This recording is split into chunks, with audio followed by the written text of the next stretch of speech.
आनन्दमानन्दकरं प्रसन्नं ज्ञानस्वरूपं निजबोधयुक्तं योगीन्द्रमीड्यं भवरोगवैद्यं श्रीमत्परं ब्रह्मगुरुं स्मरामि। देवकी परमानन्दं कृष्णं वन्दे जगद्गुरुं। सर्वोपनिषदो गावः दोग्धा गोपालनन्दनः पार्थो वत्सः सुधीर्भोक्ता दुग्धं गीतामृतं महति।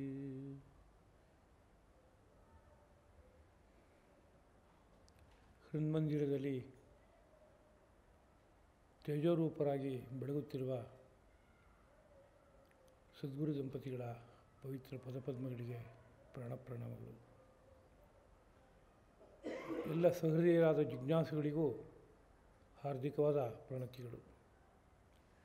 ಭಗವದ್ಗೀತಾ ಪ್ರವಚನ ಮಾಲಿಕೆಯ 49ನೆಯ ಕುಸುಮವನ್ನು ಧರ್ಮಪ್ರಭು ಶ್ರೀಕೃಷ್ಣನ ಪದಪದ್ಮಗಳಲ್ಲಿ ಅರ್ಪಿಸ್ತಾ ಇದ್ದೇನೆ. ಭಗವದ್ಗೀತೆಯ 4ನೇ ಅಧ್ಯಾಯದ 31ನೇ ಶ್ಲೋಕದಿಂದ ಆರಂಭಿಸಿ ಮುಂದುವರಿಕೆಯ ಭಾಗ. ಈ ಹಿಂದಿನ ಪ್ರವಚನಗಳಲ್ಲಿ ನಾನಾ ರೂಪವಾದ ಯಜ್ಞಗಳ ಕುರಿತು ಭಗವಂತ ಒಂದು ವಿವೇಕದ ಕಣ್ಣನ್ನು ತೆರೆಸಿದ್ದಾನೆ. ದ್ರವ್ಯಯಜ್ಞ, ತಪೋಯಜ್ಞ, ಸ್ವಾಧ್ಯಾಯ ಜ್ಞಾನಯಜ್ಞ, ಪ್ರಾಣಯಜ್ಞ, ನಿಯತಾಹಾರ ರೂಪದಂಥ ಒಂದು ಯಜ್ಞ ಇತ್ಯಾದಿಯಾಗಿ ಅನೇಕ ಪ್ರಕಾರವಾದ ಯಜ್ಞವನ್ನು ತಿಳಿಸಿ ಅನಂತರ ಯಜ್ಞದ ಪರಿಣಾಮ ಏನು ಅನ್ನೋದನ್ನು ಮುಂದಿನ ಮಾತಿನಲ್ಲಿ ತಿಳಿಸ್ತಾ ಇದ್ದಾರೆ.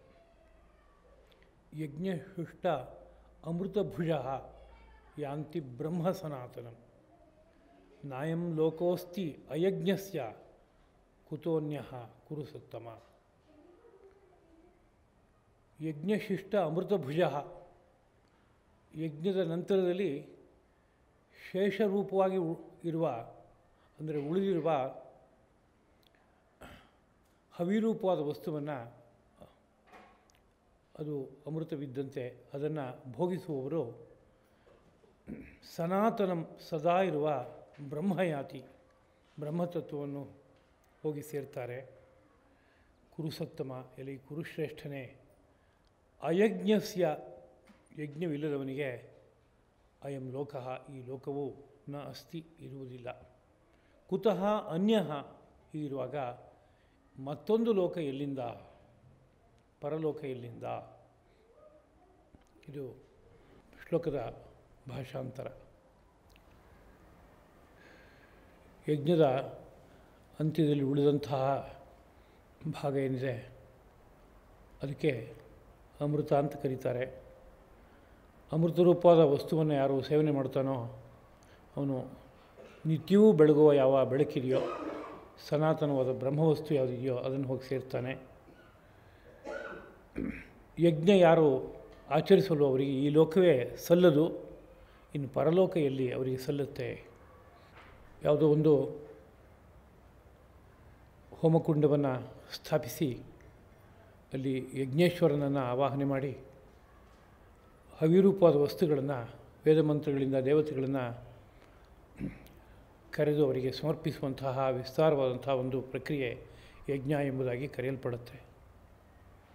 ಅದರ ಪ್ರಸ್ತುತದಲ್ಲಿ ಆ ಯಜ್ಞವನ್ನು ಕುರಿತು ಹೇಳ್ತಾ ಇದ್ದಾರೆ ಅಲ್ಲಿ ಅಂತ ಅನಿಸೋಲ್ಲ. ಕಾರಣ, ಹಿಂದೆ ಹಲವು ಪ್ರಕಾರವಾದ ಯಜ್ಞಗಳನ್ನು ನಿರೂಪಣೆ ಮಾಡಿದ್ದಾಗಿದೆ, ಅದರ ಅಂತ್ಯದಲ್ಲಿ ಬರ್ತಾ ಇರುವಂಥ ಮಾತು. ಆದ್ದರಿಂದ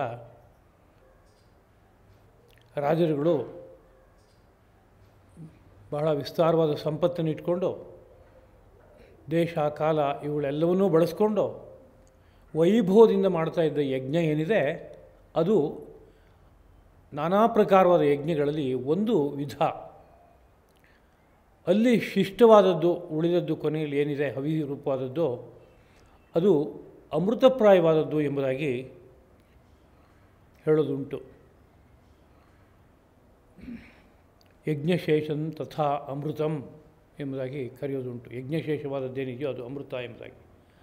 ಆ ಅಮೃತವನ್ನು ಆಸ್ವಾದನೆ ಮಾಡಿ ಅದರ ಫಲವಾಗಿ ಬ್ರಹ್ಮತತ್ವವನ್ನು ಪಡೀತಾರೆ ಅಂತ ಅರ್ಥ ಹೇಳೋದಕ್ಕೆ ಅವಕಾಶ ಇದ್ದರೂ ಸಹ ತುಂಬ ಪ್ರಧಾನವಾಗಿ ನಾನಾ ಪ್ರಕಾರವಾದ ಯಜ್ಞವನ್ನು ಇಲ್ಲಿ ಹೇಳಿರೋದ್ರಿಂದ ಯಜ್ಞವನ್ನು ನಡೆಸಿದಾಗ ಯಜ್ಞದಿಂದ ಶಿಷ್ಟರಾಗಿ, ಅಂದರೆ ಅದರ ಶಾಸನಕ್ಕೆ ಒಳಪಟ್ಟು ಮುಂದಕ್ಕೆ ಯಾವ ಅಮೃತ ಸಿದ್ಧವಾಗುತ್ತೋ ಅಂಥ ಅಮೃತವನ್ನು ಸವಿದು ಅದರಿಂದ ಬ್ರಹ್ಮತತ್ವವನ್ನು ಪಡೀತಾರೆ ಎಂಬುದು ಇಲ್ಲಿಯ ಉದ್ದಿಷ್ಟವಾದ ಆಶಯ. ಹಾಗಂದರೆ ಏನು ಅಂತ ನಮಗೆ ಗೊತ್ತಾಗ್ತಾ ಇಲ್ಲ. ನಾನಾ ತರಹದ ಯಜ್ಞದ ಬಗ್ಗೆ ಪರಿಚಯವನ್ನು ಕೊಟ್ಟರು ನಾವು ಅಂತಹ ಕೆಲವು ವ್ಯಾಪಾರಗಳನ್ನು ನಿತ್ಯ ಜೀವನದಲ್ಲಿ ಮಾಡ್ತಾ ಇರ್ಬೋದು ಅಥವಾ ನೋಡ್ತಾ ಇರ್ಬೋದು. ಹಾಗಿದ್ದರೂ ಸಹ ಏನಾದರೂ ಅಮೃತದ ಆಸ್ವಾದನೆ ಅನ್ನೋ ರೀತಿಯಾದ ಅನುಭವ ನಮಗೆ ಸಿಗ್ತಾ ಇದೆಯಾ ಅಂದರೆ ಬಹಳ ಕಡಿಮೆ. ಎಲ್ಲರೂ ಯಾರಿಗಾರು ಆಗ್ತಾಯಿದೆ ಅಂತಂದರೆ ನಿಜವಾಗಿಯೂ ಹಾಗಾಗ್ತಾಯಿದ್ರೆ ಅವರು ನಿಜವಾಗಲೂ ಪುಣ್ಯಾತ್ಮರು, ಧನ್ಯರು. ಕೇವಲ ಅಂದ್ಕೊಂಡ್ರೆ ನನಗೇನೋ ಸಂತೋಷ ಆಗ್ತಾಯಿದೆ, ಇದನ್ನು ತಾನೇ ಅಮೃತ ಅಂತ ಹೇಳಿದ್ದು ಅಂತ ಅಂದ್ಕೊಂಡು ನಾನು ಅಮೃತಾಸ್ವಾದನೆ ಮಾಡ್ತಾಯಿದ್ದೀನಿ ಅಂತ ಅಂದ್ಕೊಂಡ್ರೆ ಭ್ರಾಂತರು ಅಂತ ಕರಿಬೇಕು. ಯಾಕೆಂದರೆ ಅಮೃತಾಸ್ವಾದನೆ ಅನ್ನೋ ವಿಷಯ ಯೋಗಶಾಸ್ತ್ರಕ್ಕೆ ಸಂಬಂಧಪಟ್ಟಿದ್ದು. ಅನೇಕ ರೀತಿಯಲ್ಲಿ ಅದನ್ನು ವ್ಯಕ್ತಪಡಿಸಿದ್ದಾರೆ ಯೋಗಶಾಸ್ತ್ರದಲ್ಲಿ. ಅಮೃತಾತ್ಮ ಸ್ಥಿತೋ ನಿತ್ಯಂ ತಾಲು ಮೂಲೆ ಚ ಚಂದ್ರಮಾಹ. ತಾಲು ಮೂಲದಲ್ಲಿ, ತಾಲು ಅಂದರೆ ಮೇಲ್ದವಡೆ, ಹಿಂದುಗಡೆ ಇರುವಂಥ ಭಾಗ. ತಾಲುವಿನ ಮೂಲದಲ್ಲಿ ಸ್ಥಿತಃ ನಿತ್ಯಂ ತಾಲು ಮೂಲೆ ಚಂದ್ರಮಾಹ. ಚಂದ್ರಮ ಅಲ್ಲಿ ವಾಸವಾಗಿದ್ದಾನೆ ಅಂತ ಯೋಗಶಾಸ್ತ್ರ ಹೇಳುತ್ತೆ. ಮತ್ತು ಕರ್ಣಂ ತಚ್ಚ ಕರ್ತವ್ಯಂ ಏನ ಪೀಯೂಷಂ ಆಪ್ಯತೆ. ಒಂದು ಕರ್ಣವನ್ನು ಅಂದರೆ ಒಂದು ಸಾಧನವನ್ನು ಅಭ್ಯಾಸ ಮಾಡಿ ಅದರ ಪರಿಣಾಮವಾಗಿ ನೀವು ಆ ಚಂದ್ರನಿಂದ ಲಭಿಸುವ ಅಮೃತವನ್ನು ಪಾನ ಮಾಡೋಕ್ಕಾಗತ್ತೆ ಎಂಬ ಮಾತನ್ನು ಹೇಳಿದ್ದಾರೆ. ಮತ್ತು ಜಾಲಂಧರ, ಉಡ್ಯಾಣ, ಮೂಲಬಂಧ ಅಂತ 3 ಬಂಧಗಳ ಪರಿಚಯವನ್ನು ಮಾಡಿ ಈ 3 ಬಂಧಗಳ ಫಲವೇನು ಅಂತ ಕೇಳಿದಾಗ ಅದರ ಫಲವನ್ನು ಹೇಳುವಾಗ ಅಮೃತಾಸ್ವಾದ ಎಂಬುದಾಗಿ ಹೇಳ್ತಾರೆ. ಅದೇ ರೀತಿಯಲ್ಲಿ ಒಂದು ವಿಪರೀತಕರಣಿ ಅಂತ ಒಂದು ಮುದ್ರೆಯನ್ನು ನಿರೂಪಣೆ ಮಾಡಿ ಕಾಲ ಮೇಲೆ ಮಾಡಿ ಭುಜ ಮತ್ತು ಕತ್ತನ್ನು ನೆಲದ ಮೇಲೆ ಇಟ್ಕೊಂಡು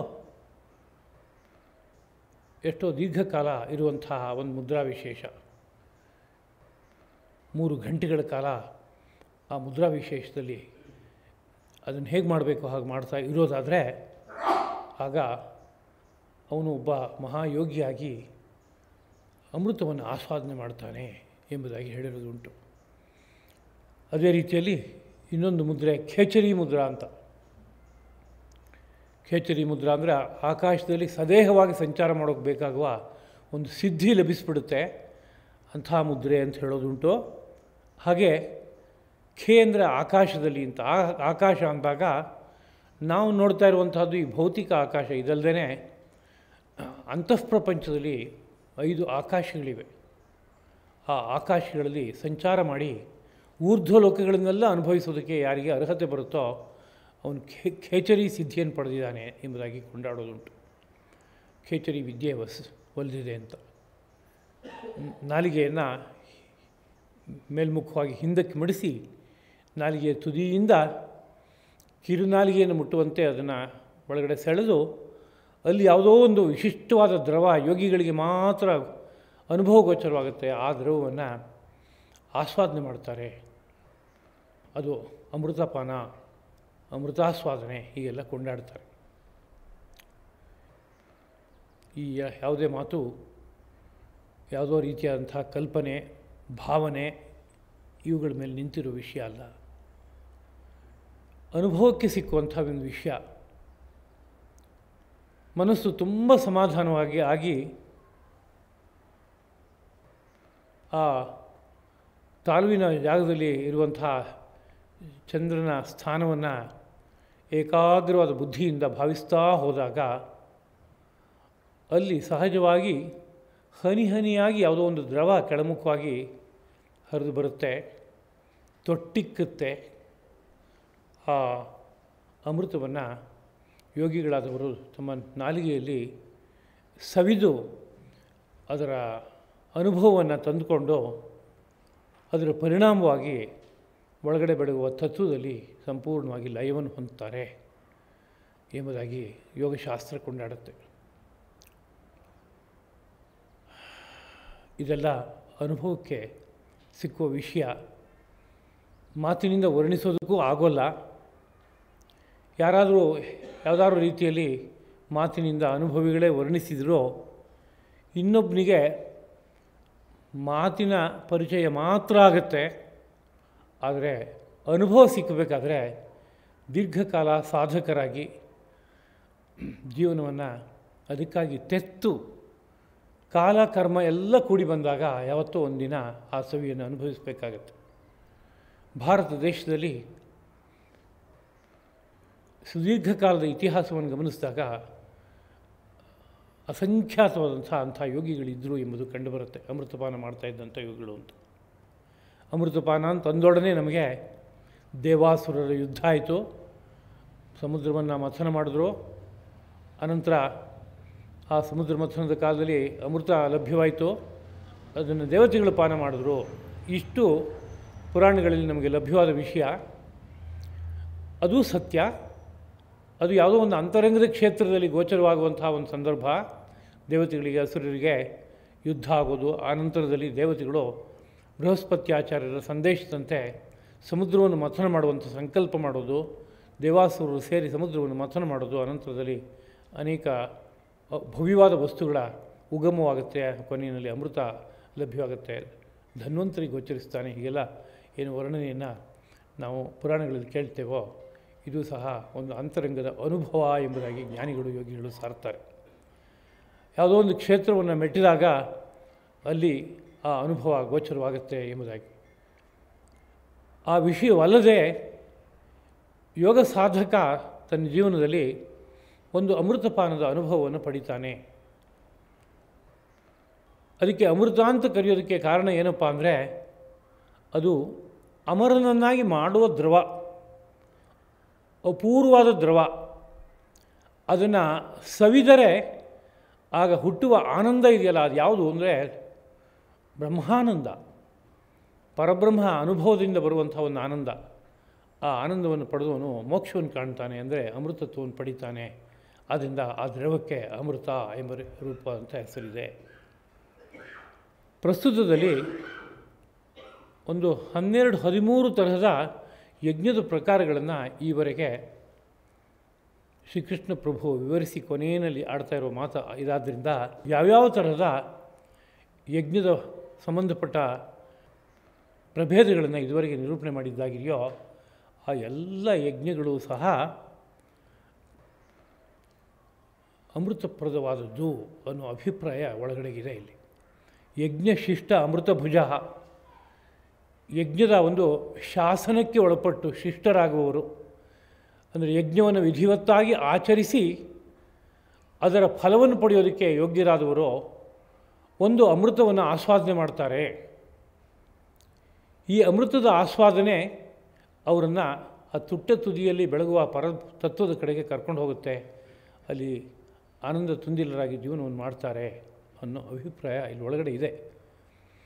ಆದರೆ ಯೋಗಿಗಳ ಅನುಭವ ಹೇಳುತ್ತೆ, ಅಮೃತ ಪಾನ ಎಂಬುದು ಎಲ್ಲ ಯೋಗಿಗಳಿಗೂ ನಡೆದರೂ ಸಹ ಅಮೃತಪಾನ ಮಾಡ್ತಾಯಿದ್ದೀನಿ ನಾನು ಅನ್ನೋ ರೀತಿಯಾದಂಥ ಒಂದು ಎಚ್ಚರಿಕೆ, ಸ್ಪಷ್ಟತೆ ಯಾರೋ ಪುಣ್ಯಾತ್ಮರಾದ ಕೆಲವು ಯೋಗಿಗಳಿಗೆ ಮಾತ್ರ ಗೊತ್ತಾಗುತ್ತೆ. ಉಳಿದವರು ಆ ಅಮೃತ ದ್ರವವನ್ನು ಆಸ್ವಾದನೆ ಮಾಡಿದ್ರೂ ಸಹ ಅವ್ರಿಗೆ ಗೊತ್ತಾಗಲ್ಲ, ಆನಂದಾನುಭವ ಮಾತ್ರ ಗೊತ್ತಾಗುತ್ತೆ. ಹೀಗಿರೋದ್ರಿಂದ ಯಾವುದೇ ಯಜ್ಞರೂಪವಾದ ಕರ್ಮವನ್ನು ಆಚರಣೆ ಮಾಡಿದ್ರೂ ಸಹ ಆ ಯಜ್ಞರೂಪವಾದ ಕರ್ಮದ ಅಂತ್ಯದಲ್ಲಿ ಯಾವುದೋ ಒಂದು ಸ್ಥಿತಿ ವಿಶೇಷ ಹುಟ್ಕೊಳ್ಳುತ್ತೆ ಶರೀರದಲ್ಲಿ.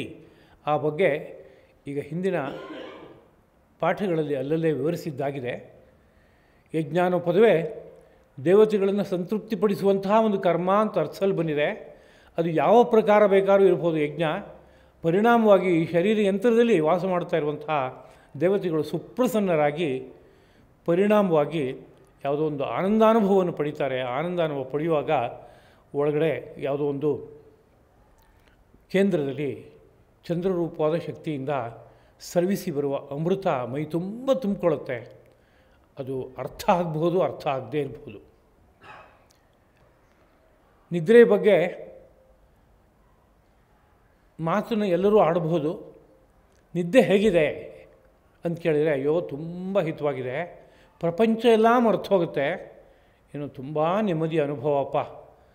ನಿದ್ದೆ ಒಂದು ಇದ್ರೆ ಸಾಕು ಮನುಷ್ಯನಿಗೆ.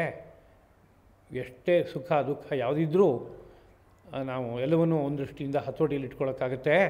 ನಿದ್ದೆ ಬೇಕೇ ಬೇಕು, ಹೀಗೆಲ್ಲ ಬಗೆ ಬಗೆಯಾಗಿ ವರ್ಣಿಸ್ಬೋದು. ಆದರೆ ನಿದ್ದೆ ಹೇಗೆ ಬರುತ್ತೆ ಅಂತ ಏನಾದರೂ ಅಕಸ್ಮಾತು ಯಾರಾದರೂ ಪ್ರಶ್ನೆ ಮಾಡಿದ್ರೆ ಅದ್ರ ಬಗ್ಗೆ ವಿವರಣೆ ಕೊಡೋಕ್ಕಾಗಲ್ಲ. ನಿದ್ರೆಯ ವಿಜ್ಞಾನ ಎಲ್ಲರಿಗೂ ಗೊತ್ತಾಗಲ್ಲ, ಯಾರೋ ಮಹಾತ್ಮರಿಗೆ ಕೆಲವರಿಗೆ ಮಾತ್ರ ಗೊತ್ತಾಗತ್ತೆ.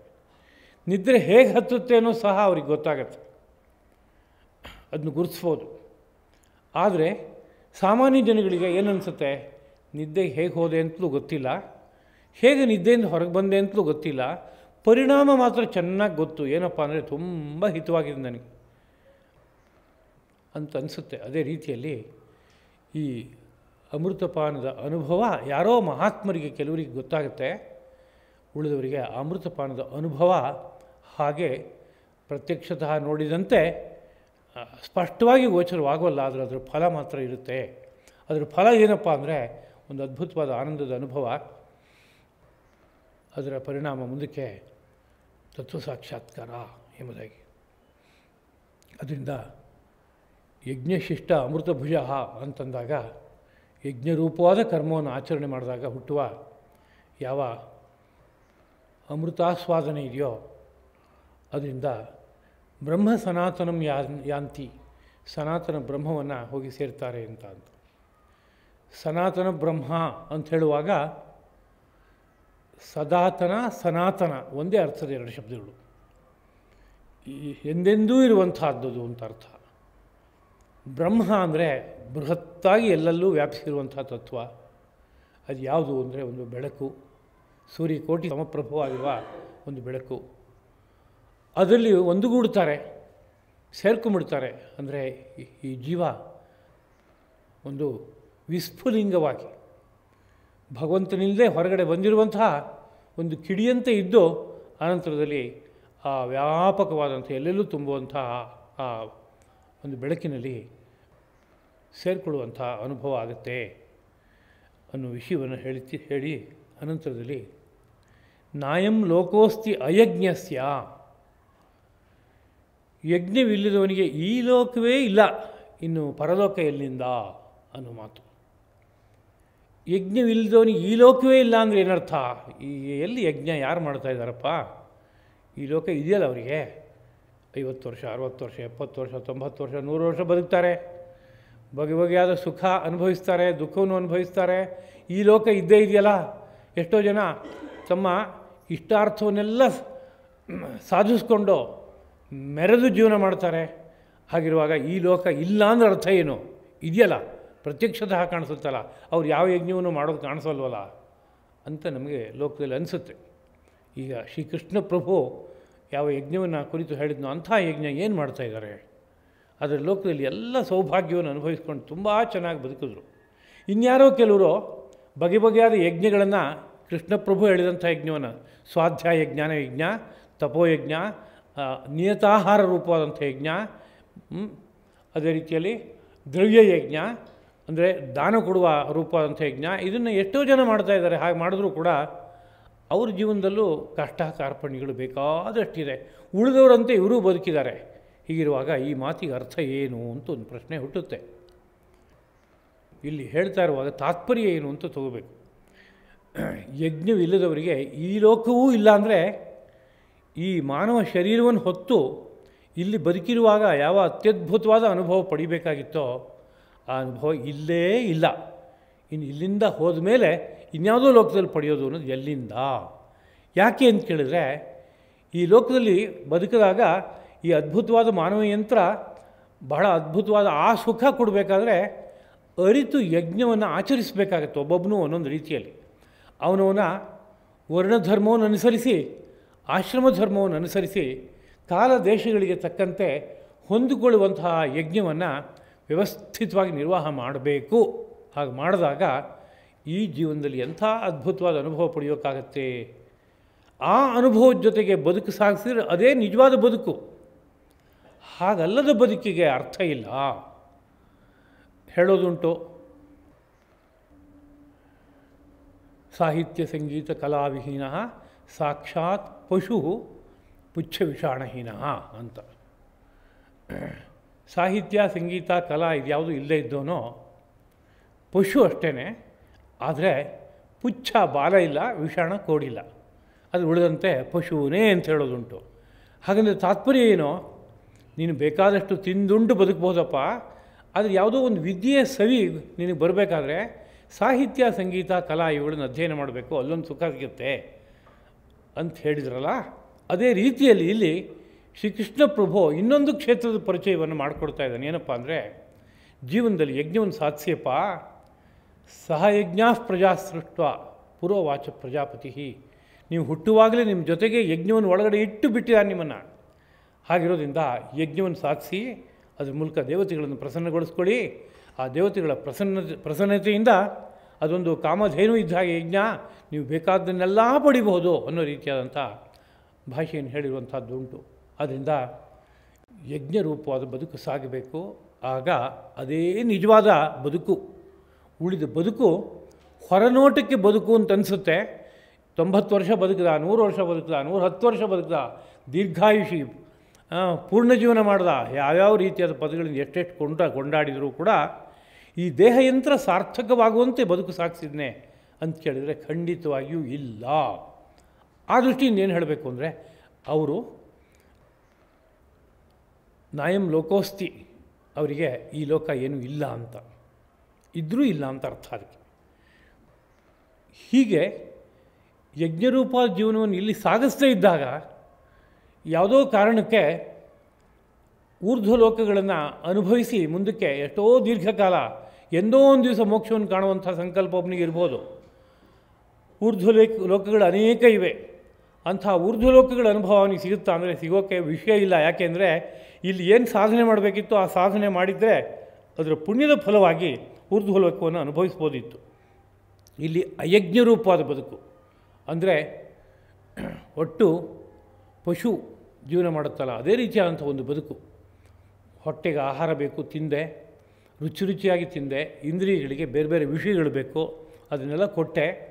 ಯಾವುದರಲ್ಲೂ ಒಂದು ಲಕ್ಷ್ಯ ಇಲ್ಲ, ಲಕ್ಷ್ಯದ ಬಗ್ಗೆ ಶ್ರದ್ಧೆ ಇಲ್ಲ, ವಿಧಿವಿಧಾನ ಗೊತ್ತಿಲ್ಲ, ಹೇಗೋ ಒಂದು ರೀತಿಯಾದಂಥ ಜೀವನ ನಡೀತಾ ಇದೆ ಅನ್ನೋ ಪರಿಸ್ಥಿತಿ ಇದ್ದಾಗ ಎಷ್ಟು ದೀರ್ಘಕಾಲ ಯಜ್ಞದ ಹೆಸರಿನಲ್ಲಿ ಒಂದು ವ್ಯವಹಾರ ಮಾಡಿದ್ರೂ ನನಗೇನು ಅದರಿಂದ ಅನುಭವ ಆಯಿತು ಅಂದರೆ ಯಾವ ಅನುಭವ ಆಗೋಲ್ಲ.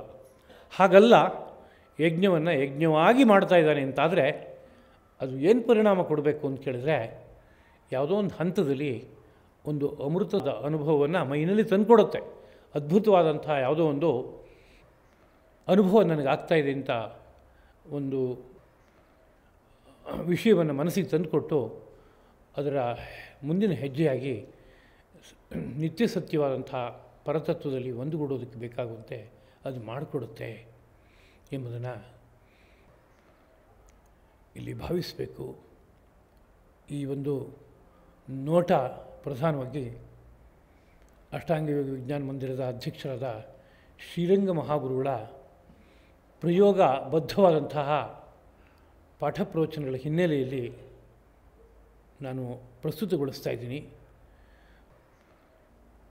ಯಾವುದೇ ಒಂದು ಕರ್ಮದ ಅಂತ್ಯದಲ್ಲಿ ಕರ್ಮವನ್ನು ಹೇಗೆ ಮಾಡಿದ್ರೆ ಅದೊಂದು ಸ್ಥಿತಿಗೆ ಕರ್ಕೊಂಡು ಹೋಗಿ ತಲುಪಿಸುತ್ತೆ, ಅದು ಕರ್ಮಯೋಗವಾಗಿ ಆಗುತ್ತೆ. ಕರ್ಮವು ಜ್ಞಾನದಲ್ಲಿ ಪರ್ಯವಸಾನ ಯಾವಾಗ ಆಗುತ್ತೆ ಅನ್ನೋ ಬಗ್ಗೆ ಸುದೀರ್ಘ ಕಾಲದ ಇತಿಹಾಸದಲ್ಲಿ ಅದನ್ನೊಂದು ಪ್ರಯೋಗಬದ್ಧವಾಗಿ ಮಾಡಿ ತೋರಿಸುವಂತಹ ಧೀರರು ಕಂಡು ಗೊತ್ತಿಲ್ಲ. ಯಾರು ಇದ್ದಿರಬಹುದು ಭಾರತ ದೇಶದಲ್ಲಿ. ಆದರೆ ಶ್ರೀರಂಗ ಮಹಾಗುರುಗಳು ಆ ವಿದ್ಯೆಯ ಮರ್ಮವನ್ನು ಸಂಪೂರ್ಣವಾಗಿ ಮನಸ್ಸಿಗೆ ತಂದುಕೊಂಡವರಾಗಿ ಅನೇಕ ಕರ್ಮಗಳಲ್ಲಿ, ವಿದ್ಯೆಗಳಲ್ಲಿ ಹೇಗೆ ಒಂದು ಸನಾತನ ಬ್ರಹ್ಮವನ್ನು ಅನುಭವಿಸೋದಕ್ಕೆ ಬೇಕಾಗುವ ಸ್ಥಿತಿಗೆ ಏರಬಹುದು ಎಂಬ ಬಗ್ಗೆ ಪ್ರಯೋಗಬದ್ಧವಾಗಿ ತೋರಿಸಿರುವ ವಿಷಯ ಉಂಟು.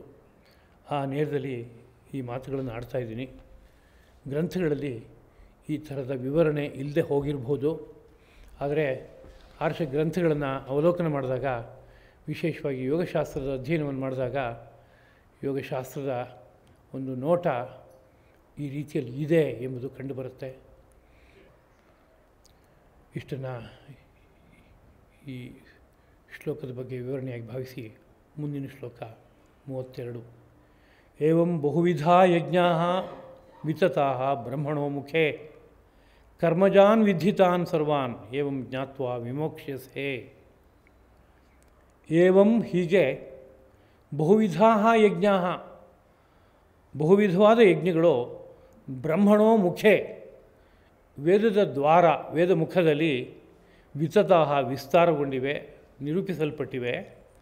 ತಾನ್ ಸರ್ವಾನ್ ಅವೆಲ್ಲವನ್ನೂ ಸಹ ಕರ್ಮಜಾನ್ ವಿಧಿ, ಕರ್ಮದಿಂದ ಹುಟ್ಟುವ ಯಜ್ಞಗಳು ಎಂಬುದಾಗಿ ಭಾವಿಸಿ ತಿಳಿ. ಏವಂ ಜ್ಞಾತ್ವಾ ಹಿ, ಈ ಸತ್ಯವನ್ನು ನೀನು ಅರ್ಥ ಮಾಡ್ಕೊಳ್ಳೋದಾದರೆ ವಿಮೋಕ್ಷಸೆ, ಮುಕ್ತಿಯನ್ನು ಪಡಿತೀಯಾ ಎಂಬುದಾಗಿ. ಅಂದರೆ ಇದುವರೆಗೆ ನಿರೂಪಣೆ ಮಾಡಿರುವಂಥ ಯಜ್ಞರೂಪವಾದಂಥ ವಿಷಯಗಳೆಲ್ಲ ನಮಗೆ ಹೇಗೆ ಗೊತ್ತಾಗತ್ತೆ ಅಂತ ಕೇಳಿದರೆ, ವೇದಗಳಲ್ಲಿ ಅವೆಲ್ಲ ಉಕ್ತವಾಗಿವೆ ಅಂತ ಒಂದು ಉತ್ತರ. ವೇದಗಳಲ್ಲಿ ಉಕ್ತವಾಗಿದೆ ಅಂತಂದರೆ ಬೇರೆ ಎಲ್ಲೂ ಇಲ್ಲವೇ ಅದು, ವೇದವನ್ನೇ ಅವಲಂಬಿಸಬೇಕೆ ಅಂತ ಪ್ರಶ್ನೆ ಹುಟ್ಕೊಳ್ಳುತ್ತೆ. ಸಮಗ್ರ ಸೃಷ್ಟಿಯಲ್ಲಿ ಇವೆ ಅವೆಲ್ಲ. ಸೃಷ್ಟಿಯಲ್ಲಿರುವ ವಿಷಯವನ್ನು ವೇದ ಜ್ಞಾಪಿಸ್ತಾ ಇದೆ. ಅದರಿಂದ ವೇದದ ಮುಖವಾಗಿ ನಮಗೆ ಆ ವಿಷಯ ಬುದ್ಧಿಸ್ಥವಾಗ್ತಾ ಇದೆ, ಮನಸ್ಸಿಗೆ ಬರ್ತಾ ಇದೆ. ಆ ವೇದದ ಆಶಯವನ್ನೇ ಮುಂದಕ್ಕೆ ಸ್ಮೃತಿ ಗ್ರಂಥಗಳು ವಿಸ್ತಾರಗೊಳಿಸ್ತಾ ಇರುವಾಗ ಅಲ್ಲೂ ಆ ವಿಷಯ ಇದೆ. ವೇದೋಪಬ್ರಹ್ಮಣಾರ್ಥವಾಗಿಯೇ ಎಲ್ಲ ಪುರಾಣಗಳು ವಿಕಾಸ ಕಂಡಿವೆ ಎಂಬ ಮಾತನ್ನು ಇಟ್ಕೊಂಡು ನೋಡಿದಾಗ ಆ ಪುರಾಣಗಳಲ್ಲೂ ಸಹ ಆ ವಿಷಯ ಒಂದು ನೇರದಲ್ಲಿ ವ್ಯಕ್ತವಾಗ್ತಾ ಇವೆ. ಹಾಗೆಯೇ ಎಲ್ಲ ಶಾಸ್ತ್ರಗಳಲ್ಲೂ ಅದು ಉಕ್ತವಾಗಿದೆ ಎಂಬ ವಿಷಯ ಉಂಟು. ಅಂತರ್ಲಕ್ಷ್ಯಂ ಬಹಿರ್ದೃಷ್ಟಿ ನಿಮೇಷೋನ್ಮೇಷವರ್ಜಿತ ಏಷಾ ಸಾ ಶಾಂಭವೀ ಮುದ್ರಾ ಸರ್ವಶಾಸ್ತ್ರೇಷು ಗೋಪಿತಾ ಎಂಬ ಮಾತನ್ನು ಹೇಳೋದುಂಟು. ಒಂದು ಶಾಂಭವಿ ಮುದ್ರಾ ಎಂಬ ಮುದ್ರೆ ಇದೆ. ಅದು ಯೋಗದ ಉತ್ತುಂಗ ಸ್ಥಿತಿಯಲ್ಲಿ ಲಭ್ಯವಾಗುವಂಥ ಒಂದು ಮುದ್ರೆ. ಲಕ್ಷ್ಯ ಒಳಗಡೆ ಎಲ್ಲೋ ಇದೆ, ದೃಷ್ಟಿ ಹೊರಗಡೆ ತೆರೆಕೊಂಡಿದೆ, ರೆಪ್ಪೆ ಮಿಟುಕಿಸುವಂತಹ ನಡೆ ಇಲ್ಲ. ಇದಕ್ಕೆ ಶಾಂಭವಿ ಮುದ್ರಾ ಎಂಬುದಾಗಿ ಕರೀತಾರೆ. ಇದು ಯೋಗಶಾಸ್ತ್ರೇಷು ಗೋಪಿತ, ಸರ್ವಶಾಸ್ತ್ರೇಷು ಗೋಪಿತ, ಎರಡೂ ಪಾಠ. ಯೋಗಶಾಸ್ತ್ರದಲ್ಲಿ ಗುಪ್ತವಾಗಿದೆ, ಸರ್ವಶಾಸ್ತ್ರಗಳಲ್ಲೂ ಗುಪ್ತವಾಗಿದೆ ಅಂತ. ಸರ್ವಶಾಸ್ತ್ರಗಳಲ್ಲೂ ಗುಪ್ತವಾಗಿದೆ ಅಂತಂದರೆ ತಾತ್ಪರ್ಯ ಏನಪ್ಪ ಅಂದರೆ, ಯಾವುದೇ ಶಾಸ್ತ್ರದ ಸಾರವನ್ನು ಹೃದಯ ತೆಗೆದುಕೊಳ್ಳೋದಾದರೆ ಅದನ್ನ ಬುದ್ಧಿಸ್ಥವಾಗಿ ಮಾಡಿಕೊಂಡು, ಹೃದಯಸ್ಥವಾಗಿ ಮಾಡಿಕೊಂಡು, ಅನಂತರ ಅದನ್ನು ಜೀವನದಲ್ಲಿ ಅನ್ವಯ ಮಾಡ್ಕೊಳ್ಳೋದಾದರೆ ಆಗ ಆ ರೀತಿಯಾದಂಥ ಶಾಂಭವಿ ಮುದ್ರೆಯ ಕಡೆಗೆ ಜೀವನ ಸಾಗುತ್ತೆ ಅನ್ನೋ ರೀತಿಯಾದ ಮಾತನ್ನು ಹೇಳಿದ್ದಾರೆ. ಹೀಗಿರೋದ್ರಿಂದ ಯಾವ ವೇದ ಇದೆಯೋ ಮತ್ತು ಅದರ ವಿಸ್ತಾರವಾಗಿರುವಂಥ ಸ್ಮೃತಿ ಗ್ರಂಥಗಳು, ಶಾಸ್ತ್ರಗಳು, ಪುರಾಣಗಳು, ಇತಿಹಾಸಗಳು ಇದೆಯೋ ಅವೆಲ್ಲವೂ ಸಹ ಒಂದೊಂದು ರೂಪದಲ್ಲಿ ಈ ಸತ್ಯವನ್ನು ಸಾರಿವೆ. ಅಲ್ಲಿ ವೇದವನ್ನೇ ಪ್ರಧಾನವಾಗಿ ಯಾತಕ್ಕೋಸ್ಕರ ಜ್ಞಾಪಿಸ್ಕೋತಾ ಇದೆ ಅಂತಂದರೆ, ಉಳಿದೆಲ್ಲ ಸಾಹಿತ್ಯಕ್ಕೆ ಮೂಲ ಯಾವುದಪ್ಪ ಅಂದರೆ ವೇದ. ವೇದಾಸ್ ಪ್ರಮಾಣಂ, ಧರ್ಮದ ವಿಷಯದಲ್ಲಿ ವೇದೋಖಿಲೋ ಧರ್ಮ ಮೂಲಂ, ಧರ್ಮಕ್ಕೆ ಪ್ರಮಾಣ ಯಾವುದು, ಮೂಲ ಯಾವುದು ಅಂತ ಕೇಳಿದರೆ ವೇದ ಎಂಬುದಾಗಿ ಹೇಳ್ಕೊಂಡು ಬಂದಿದ್ದೀವಿ. ಅದರಿಂದ ಅದನ್ನು ಅವಲಂಬಿಸಿ ಹೊರಗಡೆಗೆ ಮುಂದಿನ ಅರ್ಥ ಮಾಡಿಕೊಳ್ಳುವಂಥ ಒಂದು ನಡೆ ಬಂದಿದೆ. ಆದ್ದರಿಂದ ವೇದವನ್ನು ಪ್ರಧಾನವಾಗಿ ಜ್ಞಾಪಿಸ್ಕೊಂಡಿರೋದಾಗಿದೆ. ಕರ್ಮಜಾನ್ ವಿಧಿ ತಾನ್ ಸರ್ವಾನ್, ಹೀಗೆ ಇಲ್ಲಿ ವಿವರಿಸಿರುವಂತಹ ಎಲ್ಲ ವಿವಿಧ ರೂಪವಾದಂಥ ಯಜ್ಞಗಳು ಸಹ ಕರ್ಮಜಗಳು, ಅಂದರೆ ಕರ್ಮದಿಂದ ಸಿದ್ಧವಾಗುವಂತಹದ್ದು ಯಜ್ಞಗಳು. ಅಲ್ಲೆಲ್ಲ ನಮ್ಮ ದೇಹ, ಪಂಚಕರ್ಮೇಂದ್ರಿಯ, ಪಂಚಜ್ಞಾನೇಂದ್ರಿಯ, ಮನೋಬುದ್ಧಿ ಇವುಗಳೆಲ್ಲದರ ವ್ಯಾಪಾರ ಇದೆ. ಇವುಗಳು ಎಲ್ಲದರ ವ್ಯಾಪಾರ ಅಂದರೆ ಕ್ರಿಯೆಗಳಿವೆ. ಆ ಕ್ರಿಯೆಗೆ ಒಂದು ವಿಧಿವಿಧಾನ ಇದೆ. ಯಾರಿಗೆ ಆ ವಿಧಿವಿಧಾನವು ಉತ್ಕೃಷ್ಟವಾದ ಫಲವನ್ನು ಕೊಡೋದಕ್ಕೆ ಸಾಧ್ಯವೋ ಅಂಥವರು ಆ ಕಾರ್ಯವನ್ನು ಮಾಡಬೇಕು ಎಂಬ ಒಂದು ಕ್ರಮವನ್ನು ಹೇಳ್ತಾ ಇದ್ದಾರೆ. ಹಾಗೆ ಅದನ್ನು ಯೋಜಿಸ್ಕೊಂಡು ಜೀವನದಲ್ಲಿ ಸಾಧಿಸೋದಾದರೆ ಆಗ ಅವೆಲ್ಲವೂ ಈ ಲಾಭವನ್ನು ಕೊಡುತ್ತೆ. ಅವೆಲ್ಲ ಏನಂತ ಆಗುತ್ತೆ ಅಂತ ಕೇಳಿದ್ರೆ ಕರ್ಮಜಗಳು. ಏಕೆಂದರೆ ಅದರಲ್ಲಿ ಆ ಯಜ್ಞ ಪೂರ್ತಿಯಾಗುವಾಗ ನಾನಾ ಪ್ರಕಾರವಾದ ಕ್ರಿಯೆಗಳು ಸೇರಿಕೊಂಡಿವೆ. ಅದನ್ನು ಕರ್ಮಜ ಎಂಬುದಾಗಿ ಕರಿಬೇಕು. ಇದಿಷ್ಟು ಒಂದು ಭಾಗ ಆದರೆ, ಏವಂ ಜ್ಞಾತ್ವಾ ವಿಮೋಕ್ಷ್ಯಸೆ, ಈ ತತ್ವ ನಿನಗೆ ಗೊತ್ತಾಗೋದಾದರೆ ನೀನು ಮೋಕ್ಷವನ್ನು ಹೊಂದ್ತೀಯಪ್ಪ ಅಂತ. ಏವಂ ಜ್ಞಾತ್ವಾ, ಹೀಗೆ ತಿಳ್ಕೊಂಡು ವಿಮೋಕ್ಷಸೆ, ನೀನು ಮೋಕ್ಷವನ್ನು ಹೊಂದ್ಬಿಡ್ತೀಯ ಅಂತ. ಅಂದರೆ ವೇದೋಕ್ತವಾದ ವಿಭಿನ್ನವಾದ ಯಜ್ಞಗಳೇನಿದೆ ಆ ಯಜ್ಞಗಳು ಸನಾತನ ಬ್ರಹ್ಮಕ್ಕೆ ತೊಗೊಂಡೋಗಿ ನಮ್ಮನ್ನು ತಲುಪಿಸುತ್ತವೆ ಅನ್ನೋ ವಿಷಯ ಗೊತ್ತಾದರೆ ನಿನಗೆ ಅದರಿಂದಲೇ ಮೋಕ್ಷ ಸಿಗುತ್ತೆ ಅಂತ ಇದು ಹೇಗೆ ಸಾಧ್ಯ ಅಂತ ಪ್ರಶ್ನೆ ಉಟ್ಕೊಳ್ಳುತ್ತೆ. 1 ಗಂಟೆ ಪಾಕಶಾಸ್ತ್ರದ ಬಗ್ಗೆ ವಿಸ್ತೃತವಾಗಿ ಪಾಠ ಮಾಡಿ ಇದು ನಿನಗೆ ಚೆನ್ನಾಗಿ ಗೊತ್ತಾಯಿತು ಅಂದರೆ ಊಟ ಮಾಡಿದಾಗಾಯ್ತು ಬಿಡು ಅಂತ ಹೇಳಿದರೆ ಹೇಗೋ ಹಾಗಾಗತ್ತೆ. ಇದು 1 ಗಂಟೆ ಪಾಠನ ಚೆನ್ನಾಗಿ ಕೇಳಿದಾನೆ, ಬಗೆಯಾದ ಭಕ್ಷ್ಯ ಭೋಜ್ಯಗಳ ಬಗ್ಗೆ ಹೇಗೆ ಸಿದ್ಧಪಡಿಸ್ಬೇಕೋ, ಅದು ರುಚಿ ಹೇಗಿರುತ್ತೆ ಎಲ್ಲ ಪಾಠ ಆಯಿತು. ಅದ್ರ ಹೊಟ್ಟೆ ತುಂಬುತ್ತಾ, ನಾಲಿಗೆಗೆ ರುಚಿ ಸಿಗುತ್ತಾ? ಯಾವುದೂ ಇಲ್ಲ. ಅದೆಲ್ಲ ಸಿಗ್ಬೇಕಾದ್ರೆ ಏನು ಮಾಡಬೇಕು? ಪ್ರಯೋಗ ಮಾಡಬೇಕು ಅದನ್ನು. ಹೀಗಿರುವಾಗ ಈ ನಾನಾ ಕರ್ಮರೂಪವಾಗಿರುವಂಥ ಯಜ್ಞಗಳ ಬಗ್ಗೆ ನಿನಗೆ ತಿಳುವಳಿಕೆ ಬಂತು ಅಂತಾದರೆ ಅಷ್ಟರಿಂದ ನಿನಗೆ ಮೋಕ್ಷ ಸಿಕ್ಬಿಡುತ್ತೆ ಅಂದರೆ ಹೇಗಪ್ಪ ಸಾಧ್ಯ ಇದು ಅಂತ ಪ್ರಶ್ನೆ ಬರುತ್ತೆ. 2 ಕ್ರಮದಲ್ಲಿ ಸಾಧ್ಯವಾಗುತ್ತೆ. ಇವೆಲ್ಲ ಯಜ್ಞರೂಪವಾದದ್ದು. ಅಂತಹ ಯಜ್ಞಗಳನ್ನೇ ಜೀವನದಲ್ಲಿ ಇಟ್ಕೋಬೇಕು. ಯಜ್ಞವಲ್ಲದ ಯಾವುದೇ ಕರ್ಮವೂ ನಮ್ಮ ಮೈಯಲ್ಲಿ ಇರಬಾರ್ದು ಅನ್ನೋ ಬುದ್ಧಿ ಬೆಳೆದಾಗ ಕ್ರಮವಾಗಿ ಪ್ರತಿ ಕರ್ಮವೂ ಯಜ್ಞರೂಪವಾಗಿ ಸಾಗೋದಕ್ಕೆ ಶುರುವಾಗುತ್ತೆ. ಅವನ ಬದುಕೆಲ್ಲವೂ ಯಜ್ಞಮಯವಾಗಿ ಆಗ್ತಾ ಹೋಗುತ್ತೆ. ಆಗ ಮೋಕ್ಷ ಸಿಕ್ಕೇ ಸಿಗುತ್ತೆ ಅನ್ನೋದು ಒಂದು ವಿಷಯವಾದರೆ, ಇನ್ನೊಂದು ಜೀವನವೆಲ್ಲ ಹೀಗೆ ಯಜ್ಞಮಯವಾಗಿ ಆಗುತ್ತೆ. ಯಜ್ಞದ ಫಲ ಏನಪ್ಪ ಅಂದರೆ ಸನಾತನ ಬ್ರಹ್ಮ ಸಾಕ್ಷಾತ್ಕಾರ ಅನ್ನೋ ತತ್ವ ಬುದ್ಧಿಗೆ ಬರ್ತಾ ಹೋದಾಗ, ಆ ಬ್ರಹ್ಮದ ಬಗ್ಗೆ ರಸಭಾವಗಳು ಬೆಳೀತಾ ಹೋದಾಗ ಅದನ್ನೇ ಭಾವಿಸ್ತಾ ಆ ತತ್ವದಲ್ಲಿ ನೆಲೆಗೊಳ್ಳೋದಕ್ಕಾಗತ್ತೆ. ಆದ್ದರಿಂದ ಕೇವಲ ಈ ಪರಿಚಯ ಬುದ್ಧಿಸ್ಥವಾಗಿ ಆದರೆ, ಹೃದಯಸ್ಥವಾಗಾದರೆ ನೀನು ಮೋಕ್ಷವನ್ನೇ ಪಡೆಯೋಕ್ಕಾಗತ್ತೆ ಅನ್ನೋ ರೀತಿಯಾದಂಥ ಮಾತು ಬರುತ್ತೆ. ಯಾವುದಾದ್ರೂ ಒಂದು ವಿಷಯವನ್ನು ತುಂಬ ಪ್ರೀತಿಯಿಂದ ಆಸ್ವಾದನೆ ಮಾಡ್ತಾ ಹೊರಟ್ರೆ, ಕೇವಲ ಮಾನಸಿಕವಾದ ಆಸ್ವಾದನೆ ಆದರೂ ಸಹ ಅದು ಕ್ರಮವಾಗಿ ಫಲ ಕೊಟ್ಬಿಡುತ್ತೆ. ನಾವು ನೋಡಿದೀವೋ ನೋಡಿಲ್ವೋ, ಯಾರೋ ವಿಸ್ತಾರವಾಗಿ ಹಿಮಾಲಯದ ವರ್ಣನೆಯನ್ನು ಮಾಡಿದ್ರು ಅಂತ ಇಟ್ಕೊಂಡ್ರೆ, ಬುದ್ಧಿ ಶುದ್ಧವಾದ ಬುದ್ಧಿ ಆದರೆ ಮಾತುಗಳ ದ್ವಾರ ಒಂದು ಚಿತ್ರ ಆ ಹಿಮಾಲಯ ಹೇಗಿದೆಯೋ ಹಾಗೆ ಬರುತ್ತೆ. ಹಾಗೆ ಒಂದು ಚಿತ್ರ ಬುದ್ಧಿಸ್ಥವಾಗಾದರೆ ಆ ಚಿತ್ರವನ್ನು ಚೆನ್ನಾಗಿ ಭಾವಿಸ್ತಾ ಹೋದರೆ ಆ ಹಿಮಾಲಯದ ಸಾಕ್ಷಾತ್ಕಾರ ಮಾಡ್ಕೊಳ್ಳೋಕ್ಕಾಗತ್ತೆ ಎಂಬುದಾಗಿ ಯೋಗಶಾಸ್ತ್ರ ಹೇಳುತ್ತೆ. ಅದು ಪ್ರಯೋಗಕ್ಕೆ ನಿಲ್ಕೋ ವಿಷಯ. ಅದೇ ರೀತಿಯಲ್ಲಿ ಈ ಎಲ್ಲ ಕರ್ಮಗಳು ಯಜ್ಞರೂಪವಾದ ಕರ್ಮಗಳು, ಇದರ ಮೂಲಕ ಸನಾತನ ಸತ್ಯವನ್ನು ಪಡೆಯೋಕ್ಕಾಗತ್ತೆ ಅನ್ನುವ ಮಾತು ಸ್ಪಷ್ಟವಾಗಿ ಅರ್ಥ ಆದರೆ, ಅದ್ರ ಬಗ್ಗೆ ಸಹಜವಾದ ಶ್ರದ್ಧೆಯೂ ಬೆಳೆದ್ರೆ, ಅದನ್ನು ಆಸ್ವಾದನೆ ಮಾಡ್ತಾ ಇರುವಾಗ ಕ್ರಮಕ್ರಮವಾಗಿ ಜೀವನದ ಪರಮಲಕ್ಷ್ಯವಾದಂತಹ ಬ್ರಹ್ಮದ ಕಡೆಗೆ ಸಾಗೋಕ್ಕಾಗತ್ತೆ, ಬ್ರಹ್ಮವನ್ನು ಪಡೆಯೋಕ್ಕಾಗತ್ತೆ ಎಂಬ ಮಾತನ್ನು ಇಲ್ಲಿ ಕೃಷ್ಣ ಪ್ರಭು ಹೇಳ್ತಾ ಇದ್ದಾನೆ ಎಂಬುದಾಗಿ ತಗೋಬೇಕು.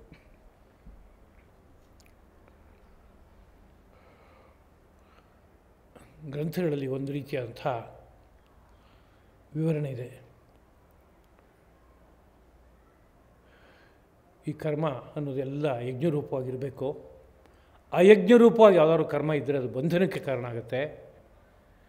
ಯಜ್ಞರೂಪವಾದ ಕರ್ಮ ಆದರೆ ಅದು ಮೋಕ್ಷಕ್ಕೆ ಕಾರಣವಾಗುತ್ತೆ ಅನ್ನೋ ರೀತಿಯಾದಂಥ ಮಾತುಗಳನ್ನೆಲ್ಲ ಭಾವಿಸ್ತಾ ಇರುವಾಗ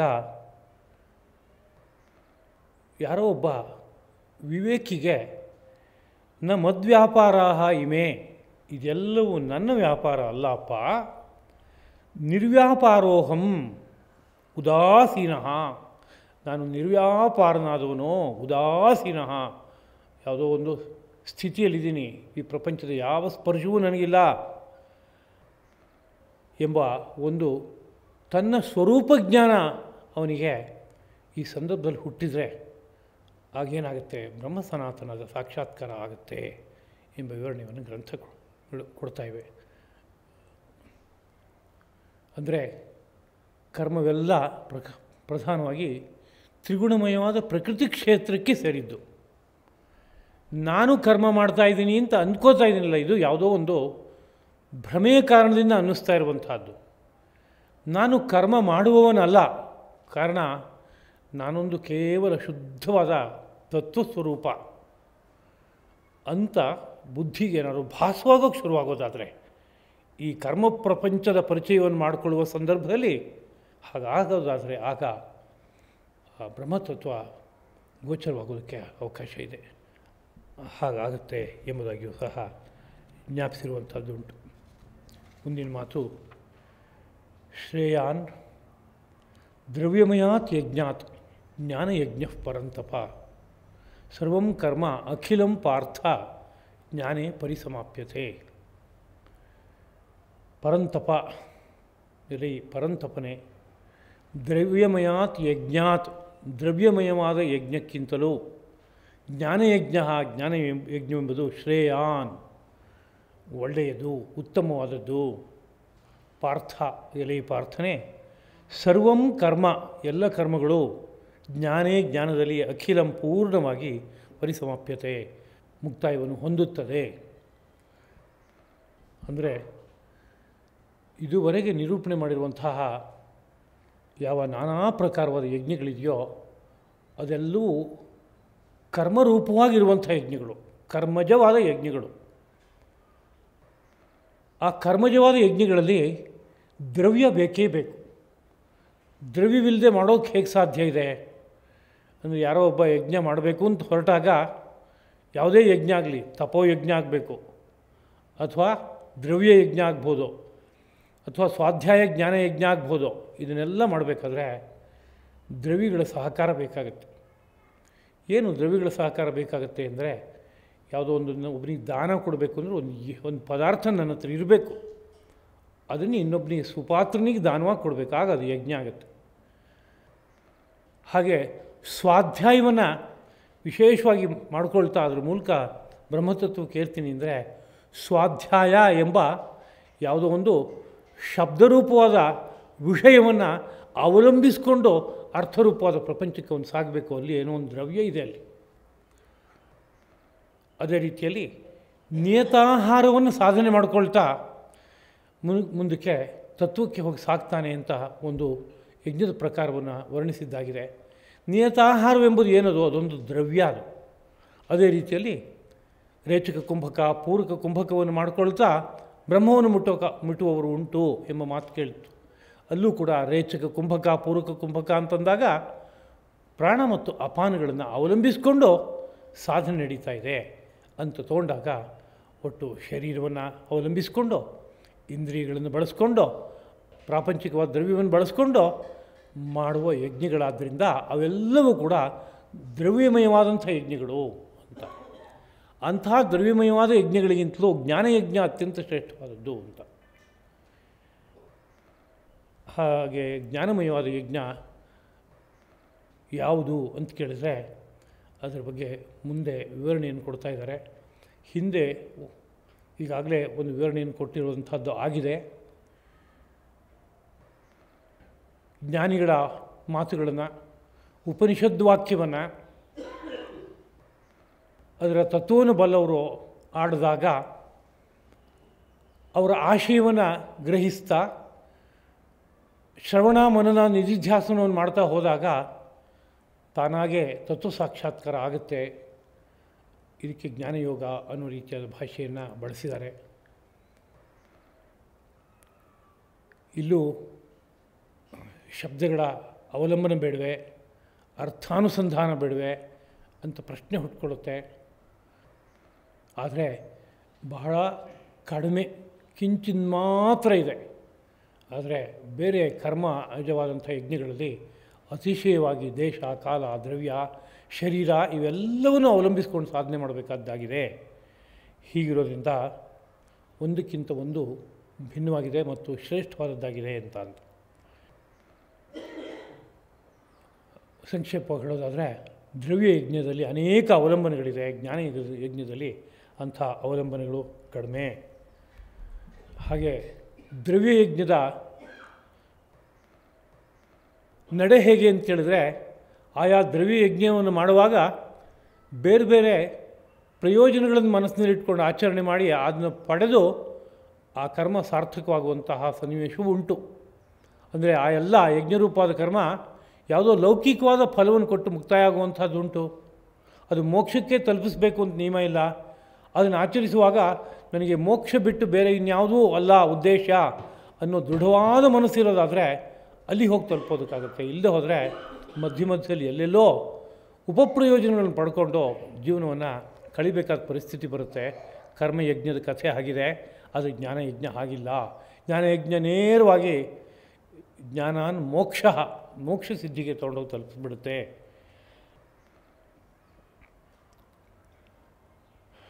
ಹೀಗಿರೋದ್ರಿಂದ ಒಂದಕ್ಕಿಂತ ಒಂದು ಶ್ರೇಷ್ಠ ಅಂತ. ಜೊತೆಗೆ ಇನ್ನೂ ಒಂದು, ಕರ್ಮದಿಂದ ಜ್ಞಾನಸಿದ್ಧಿಯಾಗತ್ತೆ. ಸರ್ವಂ ಕರ್ಮ ಅಖಿಲಂ ಪಾರ್ಥ ಜ್ಞಾನೇ ಪರಿಸಮಾಪ್ಯತೆ. ಎಲ್ಲ ಕರ್ಮವು ಅಂದರೆ ಯಜ್ಞರೂಪವಾದ ಕರ್ಮವು ಅಂತ ಅರ್ಥ. ಅವನವನು ಮಾಡೋ ಕರ್ಮ ಅಲ್ಲ. ಅವನವನು ಮಾಡೋ ಕರ್ಮ ಅವನಿಗೆ ಬಂಧನಕ್ಕೆ ಕಾರಣ ಆಗುತ್ತೆ. ಪ್ರತಿಯೊಬ್ಬನೂ ಈ ಸಂಸಾರದ ಬಂಧನಕ್ಕೆ ಒಳಗಾಗ್ತಾ ಇರೋದೇ ಕರ್ಮದ ಕಾರಣದಿಂದ. ಅದರಿಂದ ಯಜ್ಞಾರ್ಥಾತ್ ಕರ್ಮಣೋನ್ಯತ್ರ ಲೋಕೋಯಂ ಕರ್ಮಬಂಧನ. ಈ ಪ್ರಪಂಚ ಎಲ್ಲ ಕರ್ಮದ ಕಾರಣ ಬಂಧುವನ್ನು ಅನುಭವಿಸ್ತಾ ಇದೆ. ಯಜ್ಞರೂಪವಾದ ಕರ್ಮವನ್ನು ಆಚರಣೆ ಮಾಡಿದ್ರೆ ಮೋಕ್ಷವನ್ನು ಹೊಂದ್ತಾನೆ ಎಂಬ ಮಾತಿದೆ. ಸರ್ವಂ ಕರ್ಮ ಅಖಿಲಂ ಪಾರ್ಥ ಅಂತ ಹೇಳುವಾಗ ಎಲ್ಲ ಕರ್ಮವು ಅಂದರೆ ಯಜ್ಞರೂಪವಾದ ಕರ್ಮವು ಜ್ಞಾನೇ ಪರಿಸಮಾಪ್ಯತೆ, ಜ್ಞಾನವನ್ನು ಕೊಡುತ್ತೆ. ಅಂದರೆ ಶರೀರ, ಮನಸ್ಸು, ಬುದ್ಧಿ ಇವೆಲ್ಲ ಅತ್ತ ತಿರುಗಿ ನಿಂತು ಅವೆಲ್ಲವೂ ಕೊನೆಯಲ್ಲಿ ಸಮಾಧಿ ರೂಪವಾದ ಅನುಭವಕ್ಕೆ ಕರ್ಕೊಂಡು ಹೋಗುವಂತೆ ಆಗಿ ಆ ಸಮಾಧಿಯಲ್ಲಿ ಒಂದು ಅದ್ಭುತವಾದ ಬೆಳಕನ್ನು ದರ್ಶನ ಮಾಡೋಕ್ಕಾಗುತ್ತೆ. ಜ್ಞಾನದಲ್ಲಿ ಪರ್ಯವಸಾನ ಆಗುತ್ತೆ ಅಂತ. ಜ್ಞಾನದಿಂದ ಅನಂತರದಲ್ಲಿ ಮೋಕ್ಷವನ್ನು ಪಡೆಯೋಕ್ಕಾಗತ್ತೆ ಅನ್ನೋ ವಿಷಯ ಉಂಟು. ಕರ್ಮದಿಂದ ಜ್ಞಾನ, ಜ್ಞಾನದಿಂದ ಮೋಕ್ಷ, ಇದು ಒಂದು ಸರಣಿ. ಆದರೆ ಇನ್ನೊಂದು ಜ್ಞಾನದಿಂದ ಮೋಕ್ಷ ಅಂತಂದಾಗ ಅದು ಹತ್ತಿರದ ಮಾರ್ಗ ಆಗಲಿಲ್ವೇ ಅಂತ ಪ್ರಶ್ನೆ ಬರುತ್ತೆ. ಆ ದೃಷ್ಟಿಯಿಂದ ಜ್ಞಾನಯಜ್ಞ ಅನ್ನೋದು ಶ್ರೇಷ್ಠವಾದದ್ದು ಎಂಬ ಮಾತನ್ನು ಶ್ರೀಕೃಷ್ಣ ಪ್ರಭು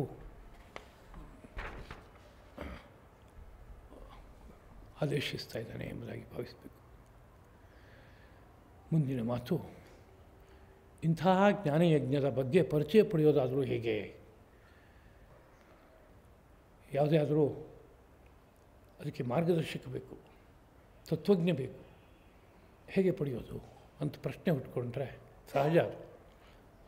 34ನೇ ಶ್ಲೋಕ, ತದ್ವಿಧಿ ಪ್ರಣಿಪಾತೇನ ಪರಿಪ್ರಶ್ನೇನ ಸೇವೆಯ ಉಪದೇಕ್ಷ್ಯಂತಿ ತೇ ಜ್ಞಾನಂ ಜ್ಞಾನಿನ ತತ್ವದರ್ಶಿನಃ. ತತ್ ಅದನ್ನು ಅಂದರೆ ಆ ಜ್ಞಾನವನ್ನು ಪ್ರಣಿಪಾತೇನ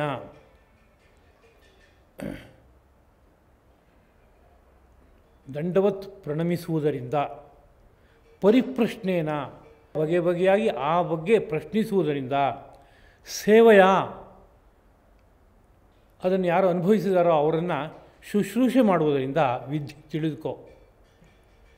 ತತ್ವದರ್ಶಿಗಳಾದ ಜ್ಞಾನಿಗಳು ನಿನಗೆ ಜ್ಞಾನವನ್ನು ಉಪದೇಶಿಸ್ತಾರೆ ಎಂಬುದಾಗಿ ಹೇಗೆ ಪಡಿಬೇಕು ಅನ್ನೋ ಬಗ್ಗೆಯೂ ಶ್ರೀಕೃಷ್ಣ ಪ್ರಭು ಒಂದು ಉತ್ತರವನ್ನು ಕೊಟ್ಟಿದ್ದಾಗಿದೆ. ಈಗ ಆ ತತ್ವಜ್ಞಾನಕ್ಕೆ ಮೊದಲನೇ ಉಪಾಯ ತದ್ವಿಧಿ, ಅದನ್ನು ತಿಳ್ಕೊ. ಪ್ರಣಿಪಾತೇನ ಅಂದರೆ ದೀರ್ಘದಂಡ ಪ್ರಣಾಮದಿಂದ, ಉದ್ದಕ್ಕೆ ಮಲಗಿ ಮಾಡುವ ನಮನದಿಂದ ಅದನ್ನು ಪಡ್ಕೋ ಎಂಬುದಾಗಿ ಹೇಳೋದುಂಟು. ನಮಸ್ಕಾರೋ ಮಹಾಯಜ್ಞ ಪ್ರೀತಿದಃ ಸರ್ವತಃ ಸದಾ. ಎಲ್ಲ ಕಾಲದಲ್ಲೂ ಅದು ಒಂದು ಪ್ರೀತಿಯನ್ನು ಅನುಗ್ರಹಿಸಿಕೊಡುವಂತಹ ಮಹಾಯಜ್ಞ ನಮಸ್ಕಾರ ಎಂಬುದಾಗಿ ನಮಸ್ಕಾರವನ್ನು ಕೊಂಡಾಡಿದ್ದಾರೆ. ಮತ್ತು ದಂಡವತ್ ಪ್ರಣಾಮ ಅಂತ ಹೇಳುವಾಗ ಪ್ರದಕ್ಷಿಣಂ ವಿನಾ ಯಾತು ನಿಪತ್ಯ ದಂಡವತ್, ಪ್ರದಕ್ಷಿಣೆ ಮಾಡದೇನೆ ದಂಡವತ್ ಮಲಗಿ ಮಾಡುವ ನಮಸ್ಕಾರ. ದಂಡ ಇತ್ಯುಚ್ಯತೆ ದೇವೈಹಿ ಸರ್ವ ದೇವೌಘ ಮೋದದಃ, ಎಲ್ಲ ದೇವತೆಗಳ ಸಮೂಹವನ್ನು ಸಂತೋಷಪಡಿಸ್ಬಿಡುತ್ತೆ ಒಂದು ನಮಸ್ಕಾರ. ದಂಡದಂತೆ ಉದ್ದಕ್ಕೆ ಮಲಗಿ ಮಾಡುವಂಥ ನಮಸ್ಕಾರ ಒಂದು ಎಲ್ಲ ದೇವತೆಗಳನ್ನು ಸಂತೋಷಪಡಿಸ್ಬಿಡುತ್ತೆ. ಹೀಗೆ ನಮಸ್ಕಾರವನ್ನು ಕೊಂಡಾಡಿರುವಂಥದ್ದುಂಟು. ಹಾಗೆ ಇನ್ನೂ ಒಂದು ಮಾತು, ನಮಸ್ತು ಐಕ್ಯಂ ಪ್ರಚಕ್ಷತೆ. ನಮಸ್ಕಾರವೆಂಬುದು ಐಕ್ಯವನ್ನು ಪ್ರತ್ಯಕ್ಷಾತೆ ಹೇಳುತ್ತೆ ಅಂತ. ಐಕ್ಯವನ್ನು ಹೇಳುತ್ತೆ ಅಂದರೆ ಏನರ್ಥ? ನಮ್ಮ ಶರೀರದಲ್ಲಿರುವ ಪಂಚಪ್ರಾಣಗಳು ಒಂದುಗೂಡಿ ಪ್ರಾಣ ಮೂಲವಾದಂಥ ಪರತತ್ವದಲ್ಲಿ ಐಕ್ಯವಾಗುವಂಥದ್ದು. ಈ ಶರೀರ ಯಂತ್ರದೊಳಗಡೆ ಭಾಸವಾಗ್ತಾ ಇರುವಂತಹ ಯಾವ ಜೀವರೂಪವಾದ ಬೆಳಕಿದೆಯೋ ಅದು ಪರಬ್ರಹ್ಮರೂಪವಾದ ಬೆಳಕಿನಲ್ಲಿ ಒಂದುಗೂಡುವಂಥದ್ದು. ಹೀಗಾಗುವಂಥದ್ದನ್ನೇ ಐಕ್ಯ ಎಂಬುದಾಗಿ ಹೇಳಿರುವಂಥದ್ದುಂಟು. ನಮಸ್ತು ಐಕ್ಯಂ ಪ್ರತ್ಯಕ್ಷತೆ, ನಮಸ್ಕಾರವೆಂಬುದು ಐಕ್ಯವನ್ನು ಹೇಳ್ತಾ ಇದೆ ಎಂಬುದಾಗಿ. ಹೀಗೆ ಜ್ಞಾನಿಗಳ ಬಳಿಯಲ್ಲಿ ಪ್ರಣಿಪಾತವನ್ನು ಮಾಡೋದರ ಮೂಲಕವಾಗಿ ತತ್ವವನ್ನು ಸಾಕ್ಷಾತ್ಕಾರ ಮಾಡ್ಕೋ ಅಂತ. ತನ್ನನ್ನು ತಾನು ಸಂಪೂರ್ಣವಾಗಿ ಸಮರ್ಪಣೆ ಮಾಡ್ಕೋ. ಅವರು ಜ್ಞಾನಿಗಳು, ತತ್ವದರ್ಶಿಗಳು. ಅವ್ರ ಎದುರುಗಡೆ ನೀನು ಹಾಗೆ ನಿನ್ನನ್ನು ಸಮರ್ಪಣೆ ಮಾಡಿಕೊಂಡ್ರೆ ಅವ್ರ ಹೃದಯದಲ್ಲಿ ಏನಿದೆಯೋ ಆ ಹೃದಯದಲ್ಲಿ ಇದ್ದಿದ್ದು ನಿನ್ನ ಹೃದಯಕ್ಕೆ ದಾಟ್ಕೊಳ್ಳುತ್ತೆ. ನೀನು ಅವರಂತೆ ಆಗ್ತೀಯಾ, ನೀನು ಜ್ಞಾನಾನುಭವ ಸಂಪನ್ನ ಆಗ್ತೀಯಾ, ತತ್ವಬೋಧ ನಿನಗಾಗತ್ತೆ. ಪರಿಪ್ರಶ್ನೆಯನ್ನು ಎರಡನೇದು, ಬಗೆಬಗೆಯಾಗಿ ಪ್ರಶ್ನಿಸು. ಬಗೆಬಗೆಯಾಗಿ ಪ್ರಶ್ನಿಸು ಅಂದರೆ ಏನರ್ಥ ಅಂತ ಕೇಳಿದರೆ, ನಾನು ಯಾರು, ಎಲ್ಲಿಂದ ಬಂದಿದ್ದೀನಿ, ನಾನು ಎಲ್ಲಿಗೆ ಹೋಗಿ ತಲುಪಬೇಕಾದದ್ದು ಕರ್ತವ್ಯವಾಗಿದೆ, ತಲುಪುವ ಕ್ರಮ ಹೇಗೆ, ಈ ವಿದ್ಯೆಗಳೆಲ್ಲ ಏನಿದು, ಹೇಗೆ ಮೂಲಕ್ಕೆ ಕರ್ಕೊಂಡೋಗಿ ತಲುಪಿಸುತ್ತೆ, ಹೀಗೆ ಯಾವ್ಯಾವ ಅತ್ಯಂತ ಮುಖ್ಯವಾದ ವಿಷಯಗಳನ್ನು ಬುದ್ಧಿಗೆ ತಂದ್ಕೋಬೇಕೋ ಅದನ್ನ ನಾನಾ ಪ್ರಶ್ನೆಗಳನ್ನು ಹಾಕಿ ಕೇಳಿ ತಿಳ್ಕೋಬೇಕು. ಯಾಕೆ ಪ್ರಶ್ನೆಗಳನ್ನು ಹಾಕಬೇಕು ಅಂದರೆ, ಹಸಿವು ಇದ್ದರೆ ಉತ್ತರ ಕೊಡಬೇಕು ಅಂತ ಒಂದು ನಿಯಮ ಇದೆ. ಉತ್ತರ ಕೊಡೋನಿಗೆ, ಕೇಳುಗನಿಗೆ ತುಂಬ ಆಳವಾದ ಜಿಜ್ಞಾಸೆ ಇದೆ, ತಿಳ್ಕೋಬೇಕು ಅನ್ನೋ ರೀತಿಯಾದಂಥ ಅಪೇಕ್ಷೆ ಇದೆ ಅಂದರೆ ಅವನಿಗೆ ಉತ್ತರ ಕೊಟ್ಟರೆ ಉತ್ತರ ಭದ್ರವಾಗಿ ನೆಲೆ ನಿಂತು ಕೆಲಸ ಮಾಡುತ್ತೆ. ಹಸಿವಿಲ್ಲದೆ ಇದ್ದವನಿಗೆ ಆಹಾರ ಹಾಕಿದರೆ ಹೇಗೆ ಅಜೀರ್ಣ ಆಗುತ್ತೋ ಹಾಗೆ ತಿಳಿಯಬೇಕು ಅಂತ ತೀವ್ರವಾದ ಜಿಜ್ಞಾಸೆ ಯಾರಿಗಿಲ್ವೋ ಅವನ ಬಳಿಲಿ ಹೋಗಿ ವಿಷಯಗಳನ್ನು ಹೇಳಿದ್ರೆ ಅಷ್ಟು ವಿಷಯ ಅಜೀರ್ಣವಾಗಿ ಕೂತ್ಕೊಳ್ಳುತ್ತೆ, ಕೆಲಸ ಮಾಡಲ್ಲ. ಆಮೇಲೆ ಒಂದು ದಿವಸ ಅವನಿಗೆ ಹಸಿವಾಗಿದೆ ಅಂತಂದಾಗ ಇದೇ ವಿಷಯ ಹೇಳಿದ್ರೂ ಕೆಲಸ ಮಾಡಲ್ಲ. ಕಾರಣ ಈ ವಿಷಯ ಅಂತಂದಾಗ ಅವನಿಗೊಂದು ಅಶ್ರದ್ಧೆ ಬಂದು ಹೋಗ್ಬಿಟ್ಟಿರುತ್ತೆ ಸಂಪೂರ್ಣವಾಗಿ. ಆದ್ದರಿಂದ ಯಾರು ಪರಿಪರಿಯಾಗಿ ಪ್ರಶ್ನೆ ಮಾಡುವಂತಹ ಜಿಜ್ಞಾಸು ಇದ್ದಾನೋ ಅವನಿಗೆ ಜ್ಞಾನಿಗಳು ಹಿತವನ್ನು ಹೇಳ್ತಾರೆ, ತತ್ವವನ್ನು ಬೋಧನೆ ಮಾಡ್ತಾರೆ. ಆದ್ದರಿಂದ ಪರಿಪ್ರಶ್ನೆಯಿಂದ ಅರ್ಥ ಮಾಡ್ಕೋ. ಮೂರನೇದು ಸೇವೆಯ, ಆ ಜ್ಞಾನಿಗಳನ್ನು ಶುಶ್ರೂಷೆ ಮಾಡು. ನಾನಾ ಅವರಿಗೆ ಸೇವೆಯನ್ನು ಸಲ್ಲಿಸ್ತಾ ಹೋಗೋ. ಅವರು ತತ್ವದರ್ಶಿಗಳು, ಜ್ಞಾನಿಗಳು, ಅವರು ತತ್ವವನ್ನು ಉಪದೇಶ ಮಾಡ್ತಾರೆ ಅಂತ. ಈ ಮಾತನ್ನು ಕೇಳಿದಾಗ ಮೂರೂ ಸಾಧನೆಗಳನ್ನು ಒಟ್ಟಿಗೆ ಮಾಡು ಅಂತ ಹೇಳ್ತಾ ಇದ್ದಾನೆ ಕೃಷ್ಣ. ಒಂದೊಂದನ್ನೇ ಪೃಥಕ್ ಪೃಥಕ್ಕಾಗಿ ಮಾಡಿದರೆ ಸಾಕು ಅಂತ ಹೇಳ್ತಾ ಇದ್ದಾನ ಅಂತ ಒಂದು ಪ್ರಶ್ನೆ ಹುಟ್ಟುತ್ತೆ. ಪ್ರಣಿಪಾತದಿಂದ ಪಡೆಯೋಕ್ಕಾಗತ್ತೆ, ಪರಿಪ್ರಶ್ನದಿಂದ ಪಡೆಯೋಕ್ಕಾಗತ್ತೆ, ಸೇವೆಯಿಂದ ಪಡೆಯೋಕ್ಕಾಗತ್ತೆ. ಮೂರನ್ನೂ ಯೋಜನೆ ಮಾಡ್ಕೋ ಅಂತ ಆಶೆ ಇವೆ. ಒಂದೊಂದರಿಂದಲೂ ಸಾಧ್ಯವಾಗುತ್ತೆ ಅಂತ. ಒಟ್ಟು ಸಮಗ್ರವಾದ ದರ್ಶನಗಳ ಆಶಯವನ್ನು ಮನಸ್ಸಿನಲ್ಲಿ ಇಟ್ಕೊಂಡು ಆಲೋಚನೆ ಮಾಡೋದಾದರೆ ಒಂದೊಂದರಿಂದಲೂ ಪಡೆಯೋಕ್ಕಾಗತ್ತೆ, ಮೂರನ್ನೂ ಸೇರಿಸಿಯೂ ಪಡೆಯೋಕ್ಕಾಗತ್ತೆ ಅಂತ ಹೇಳಬೇಕು. ನಮಸ್ಕಾರದ ಒಂದೇ ಒಂದು ತತ್ವ ಗೊತ್ತಾದರೆ ಸಾಕು, ಬ್ರಹ್ಮ ಸಾಕ್ಷಾತ್ಕಾರ ಮಾಡ್ಕೊಳ್ಳೋಕ್ಕಾಗತ್ತೆ. ಅದೇ ರೀತಿಯಲ್ಲಿ ಪರಿಪರಿಯಾಗಿ ಪ್ರಶ್ನಿಸ್ತಾ ಜ್ಞಾನಿಗಳು ಹೇಗೆ ಹೇಳಿದರೆ ಇವನಿಗೆ ತಿಳಿಯುತ್ತೆ, ಹಾಗೆ ಅದಕ್ಕೆ ರಸಭಾವಗಳನ್ನು ಇಟ್ಕೊಂಡು ಹೇಗೆ ಮುಟ್ಟಿಸ್ಬೇಕು ಹಾಗೆ ಮುಟ್ಟಿಸ್ತಾ ಹೋದರೆ ಕೇಳ್ತಾನೆ ತಿಳಿಯುತ್ತೆ ತತ್ವ. ಬೇರೆ ಇನ್ನೇನೂ ಬೇಕಿಲ್ಲ. ಇದು ಎರಡೂ ಆಗಲ್ಲ ನನಗೆ ಅಂತಂದರೆ ಪ್ರೀತಿಯಿಂದ ಸೇವೆ ಮಾಡ್ತಾ ಹೋದಾಗ ತುಂಬ ಸಂತೋಷವಾಗಿಬಿಡುತ್ತೆ ಗುರುಗಳಿಗೆ ಯಾವತ್ತೋ ಒಂದು ದಿವಸ. ಆಗ ಬ್ರೂಯು ಸ್ನಿಗ್ಧಸ್ಯ ಶಿಷ್ಯಸ್ಯ ಗುರವಃ ಗುಹ್ಯಮಪ್ಯುತ, ಭಾಗವತದಲ್ಲಿ ಬರುವಂಥ ಒಂದು ಮಾತು.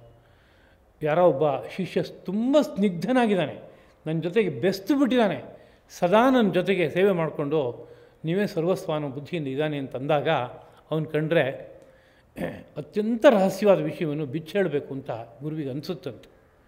ಇವನಿಗೆ ನನ್ನಲ್ಲಿ ಏನೇನು ಅಷ್ಟನ್ನೂ ಕೊಟ್ಬಿಡ್ಬೇಕು ಅಂತ ಅನಿಸುತ್ತಂತೆ. ಆದರೆ ಮಹಾಪುರುಷರಿಗೆ ಹಾಗೆ ಅನಿಸಿದರೆ ಒಳಗಡೆ ಇದ್ದಷ್ಟು ತಾನಾಗೆ ಹರಿದು ಬಿಡುತ್ತೆ. ಅದು ಅವರು ಕೊಡಬೇಕು ಅನ್ನೋ ರೀತಿಯಾದ ವಿಷಯವೇ ಇಲ್ಲ. ಅವರ ಹೃದಯ ಅರಳಿತು ಅಂದರೆ ಅಲ್ಲಿಂದ ಇನ್ನೊಂದು ಕಡೆಗೆ ಸಂಕ್ರಾಂತ ಆಗಿಬಿಡುತ್ತೆ. ವಿದ್ಯೆಗಳಿಗೆ ಆ ನಡೆ ಇದೆ ಎಂಬುದಾಗಿ ನಮ್ಮ ಆರ್ಷವಾದಂತಹ ಶಾಸ್ತ್ರಗಳು ಸಾರ್ತಾ ಇವೆ. ಹಾಗಿರೋದ್ರಿಂದ ಪ್ರಣಿಪಾತದಿಂದಲೂ ತತ್ವ ಸಾಕ್ಷಾತ್ಕಾರ ಮಾಡ್ಕೋಬೋದು, ಪರಿಪ್ರಶ್ನೆಯಿಂದಲೂ ಮಾಡ್ಕೋಬೋದು, ಸೇವೆಯಿಂದಲೂ ಮಾಡ್ಕೋಬೋದು. ಅವರು ಉಪದೇಕ್ಷಂತಿತೆ ಜ್ಞಾನಂ ಜ್ಞಾನಿನಃ ತತ್ವದರ್ಶಿನಃ, ತತ್ವದರ್ಶಿಗಳಾದ ಜ್ಞಾನಿಗಳು ಉಪದೇಕ್ಷಂತಿ ಅಂದರೆ ಉಪದೇಶ ಮಾಡ್ತಾರೆ ಅಂತ. ಉಪದೇಶ ಮಾಡ್ತಾರೆ ಅಂತಂದಾಗ ಎದುರುಗಡೆ ಕೂರಿಸ್ಕೊಂಡು ಉಪದೇಶದ ವಿಧಾನ ಒಂದಿದೆ, ಆ ಕ್ರಮದಲ್ಲಿ ಹೇಳ್ತಾರೆ ಅಂತ ಇಟ್ಕೊಳ್ಬೇಕೆ ಅಂತ ಪ್ರಶ್ನೆ ಬರುತ್ತೆ. ಅಂದರೆ ಬಲಗಿವಿನಲ್ಲಿ ಪಿಸಿ ಪಿಸಿ ಅಂತ ಬೇರೆಯವ್ರಿಗೆ ಯಾರಿಗೂ ಕೇಳಬಾರ್ದು, ಅವನಿಗೆ ಮಾತ್ರ ಕೇಳಬೇಕು, ಆ ರೀತಿಯಲ್ಲಿ ಹೇಳಿದ್ರೆ ಅದಕ್ಕೆ ಉಪದೇಶ ಅಂತ. ಗಾಯತ್ರಿ ಉಪದೇಶ ಅಂದರೆ ಗಟ್ಟಿಯಾಗಿ ಉಪದೇಶ ಮಾಡೋಲ್ಲ, ಮರೆಯಲ್ಲಿ ವಸ್ತ್ರಗಳಿಂದ ಸಂಪೂರ್ಣವಾಗಿ ಮುಚ್ಚಿಕೊಂಡು ಆಭರಣವನ್ನು ಹಾಕ್ಕೊಂಡು ಅವನ ಕಿವಿಗೆ ಮಾತ್ರ ಬಲಗಿವಿಗೆ ಬಿಡುವಂತೆ ಮಾತ್ರ ಮಂತ್ರವನ್ನು ಉಚ್ಚಾರಣೆ ಮಾಡುವಂಥದ್ದಿದೆ. ಹಾಗೆ ಜ್ಞಾನಿಗಳು ಯಾವುದೋ ಒಂದು ವಿಷಯವನ್ನು ಉಪದೇಶಿಸ್ತಾರೆ ಅಂತ ಇಟ್ಕೋಬೇಕೆಂದರೆ ಹಾಗೂ ಉಪದೇಶಿಸುವಂಥದ್ದುಂಟು. ಅದಲ್ಲದೇ ಅವರ ಹೃದಯ ಒಪ್ಪಿದಾಗ ನಾನಾ ಪ್ರಕಾರವಾಗಿ ಆ ತತ್ವ ಅವನ ಹೃದಯಕ್ಕೆ ಅರಿಯುವಂತೆ ಅವರು ಮಾಡಿಕೊಡ್ತಾರೆ. ಅದೆಲ್ಲವೂ ಕೂಡ ಉಪದೇಶ ಎಂಬುದಾಗಿ ಆಗುತ್ತೆ. ಉಪದೇಶ ಅಂದರೆ ತತ್ವದ ದೇಶದ ಸಮೀಪಕ್ಕೆ ಕರ್ಕೊಂಡೋಗಿ ತಲುಪಿಸೋದು ಉಪದೇಶ ಎಂಬುದಾಗುತ್ತೆ. ತತ್ವ ಯಾವುದೋ ದೇಶದಲ್ಲಿ ಬೆಳಗ್ತಾ ಇದೆ, ಯಾವುದೋ ಸ್ಥಾನದಲ್ಲಿ ಬೆಳಗ್ತಾ ಇದೆ, ಅಲ್ಲಿ ಇವನನ್ನು ತೊಗೊಂಡು ಹೋಗೋದು, ಹತ್ತಿರಕ್ಕೆ ಕರ್ಕೊಂಡು ಹೋಗೋದು, ಆ ಕೆಲಸಕ್ಕೆ ಉಪದೇಶ ಅಂತ. ಅದನ್ನು ವಾಕ್ಯಿಂದ ಮಾಡೋಕ್ಕೆ ಬರುತ್ತೆ. ತಮ್ಮ ಕೈಯಿಂದ ಅನುಗ್ರಹ ಹಸ್ತವನ್ನು ಅವನ ಶಿರಸ್ಸಿನ ಮೇಲಿಟ್ಟರೆ ಅವನು ತತ್ವ ಸೋಪಾನವನ್ನು ಏರಿ ಮೇಲೆ ಹೊರಟು ಹೋಗ್ತಾನೆ ಅನ್ನೋ ಪರಿಸ್ಥಿತಿ ಇದೆ. ಒಂದು ಕಟಾಕ್ಷವನ್ನು ಹರಿಸಿದರೆ ಕಾರುಣ್ಯದಿಂದ ಆ ಕರುಣಾ ಕಟಾಕ್ಷ ಅವನಿಗೊಂದು ಸ್ಥಿತಿಯನ್ನು ಕೊಟ್ಟು ಆ ಸ್ಥಿತಿಗೆ ಕರ್ಕೊಂಡೋಗಿ ತಲುಪಿಸ್ಬಿಡುತ್ತೆ. ಹೀಗೆ ನಾನಾ ಪ್ರಕಾರದಿಂದ ಸತ್ಯವನ್ನು ಮುಟ್ಟಿಸೋಕ್ಕಾಗತ್ತೆ. ಇವೆಲ್ಲವೂ ಕೂಡ ಉಪದೇಶದ ಪ್ರಕಾರಗಳೇನೇ. ಆದ್ದರಿಂದ ನಾನಾ ರೂಪದಲ್ಲಿ ತತ್ವದರ್ಶಿಗಳು ಅದನ್ನು ಮನಸ್ಸಿಗೆ ಮಂದಟ್ಟು ಮಾಡಿಕೊಡ್ತಾರೆ. ಇಲ್ಲಿ ಜ್ಞಾನಿನಃ ತತ್ವದರ್ಶಿನಃ ಎಂಬ ಮಾತನ್ನು ಕೃಷ್ಣಪ್ರಭು ಬಳಸ್ತಾ ಇದ್ದಾನೆ. ಜ್ಞಾನಿಗಳು ಅಂತ ಅಷ್ಟು ಹೇಳಿದರೆ ಸಾಕಾಗ್ತಾ ಇರಲಿಲ್ವೇ ಅಂತ ಪ್ರಶ್ನಿಸಿದರೆ ತತ್ವದರ್ಶಿಗಳು ಅಂತ ಮತ್ತೆ ಇನ್ನೊಂದು ಪದವನ್ನು ವಿಶೇಷವಾಗಿ ಹೇಳಿರುವಾಗ ಅಲ್ಲೇನೋ ಒಂದು ವಿಷಯ ಇದೆ ಅಂತ ಮನಸ್ಸಿಗೆ ಬರುತ್ತೆ.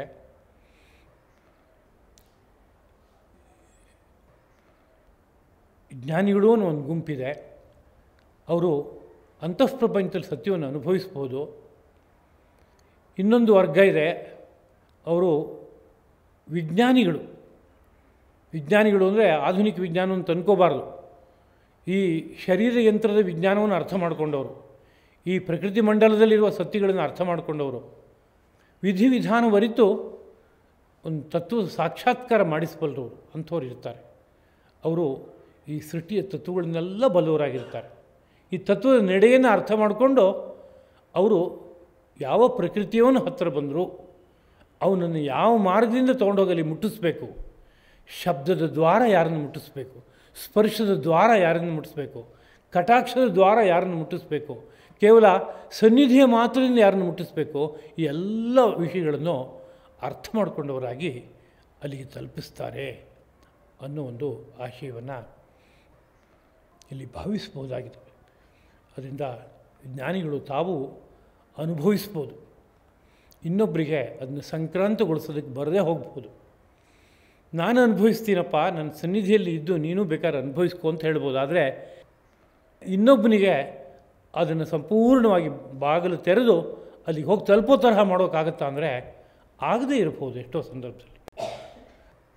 ಅದು ಇನ್ಯಾರೋ ಒಬ್ಬನಿಗೆ ಬಾಗಿಲು ತೆರೆದು ಅವನನ್ನು ಎಲ್ಲಿಗೆ ತಲುಪಬೇಕೋ ಅಲ್ಲಿಗೆ ಮುಟ್ಸೋದಕ್ಕೆ ಬರ್ಬೋದು. ಹಾಗಿದ್ದಾಗ ಅವನದ್ದೊಂದು ವಿಶಿಷ್ಟ ಸ್ಥಾನ ಇದೆ. ಅಂಥವನನ್ನು ಜ್ಞಾಪಿಸ್ತಾ ಇದ್ದಾನೆ ಕೃಷ್ಣಪ್ರಭು.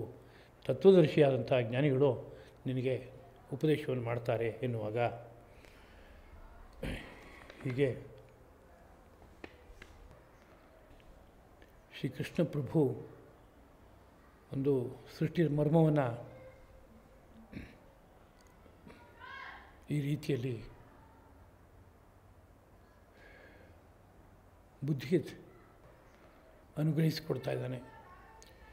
ಇವುಗಳನ್ನು ಸಮಾಧಾನವಾಗಿ ಅನುಸಂಧಾನ ಮಾಡಿ 10 ಹಲವು ಸಾರಿ ಭಾವಿಸಿ ಈ ನಡೆಯನ್ನು ಹೇಗೆ ಶಾಸ್ತ್ರಗಳು ನಾನಾ ರೂಪದಲ್ಲಿ ಸಾರ್ತಾ ಇದೆ ಅನ್ನೋದನ್ನು ಮನಸ್ಸಿಗೆ ತಂದುಕೊಂಡು ಮನಸ್ಸಿಗೆ ಪೂರ್ಣವಾದಂಥ ಒಂದು ಭರವಸೆ ಬರುವಂತೆ ಮಾಡ್ಕೊಂಡು ಹೋಗೋದಾದರೆ ಈ ಮಾತುಗಳು ತುಂಬ ಆಳವಾದ ಪರಿಣಾಮವನ್ನು ಉಂಟು ಮಾಡಿಕೊಳ್ತಾ ಒಂದೊಂದು ಮಾತೂ ಸಹ ಒಂದು ಅದ್ಭುತವಾದಂತಹ ದಿಗ್ದರ್ಶಿಯಾದ ಮಾತಾಗಿ ಆ ಕಡೆಗೆ ಕರ್ಕೊಂಡು ಹೋಗಿಬಿಡುತ್ತೆ ಅಂತ ಭಾವಿಸ್ಬೋದು ಎಂಬುದನ್ನು ನೆನಪಿಸ್ಕೋತಾ ಈ 4 ಮಾತುಗಳನ್ನು ಜ್ಞಾನಘನನಾದ ಶ್ರೀಕೃಷ್ಣ ಪ್ರಭುವಿನ ಪದತಲಗಳಲ್ಲಿ ಅರ್ಪಿಸ್ತಾ ಇದ್ದೀನಿ.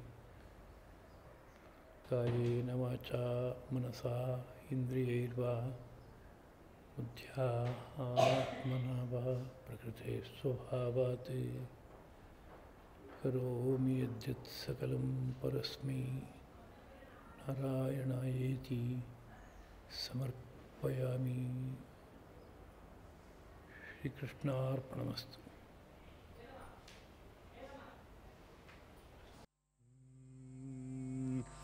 ರಾಮ ಭಕ್ತಿ ಸಾಮ್ರಾಜ್ಯಂ ರಾಮ ಭಕ್ತಿ ಸಾಮ್ರಾಜ್ಯಂ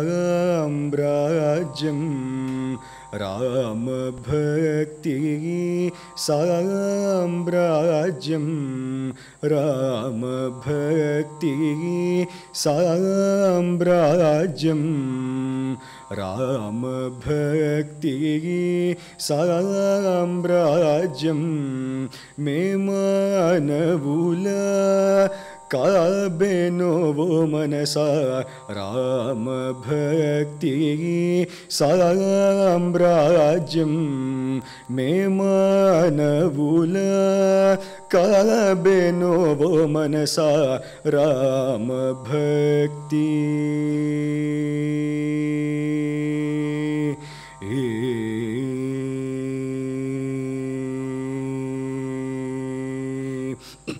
ಅಮಾನವುಲ ಅಮಾನವುಲ ಸಂದರ್ಶನಂ ಅಮಾನವುಲ ಸಂದರ್ಶನಂ ಅತ್ಯಂತ ಬ್ರಹ್ಮಾನಂದಮೇ ಅತ್ಯಂತ ಬ್ರಹ್ಮಾನಂದಮೇ ರಾಮ ಭಕ್ತಿ ಸಾಮ್ರಾಜ್ಯಂ ಮೇ ಮಾನವುಲ ಕಾಬೆನೋ ಮನಸ ರಾಮ ಭಕ್ತಿ ಸಾಮ್ರಾಜ್ಯಂ ರಾಮ ಭಕ್ತಿ.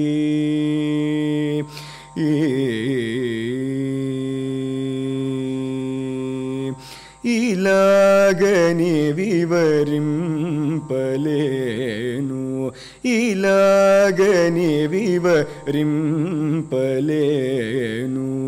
ಜಾಲಾಸ್ವಾನುಭವ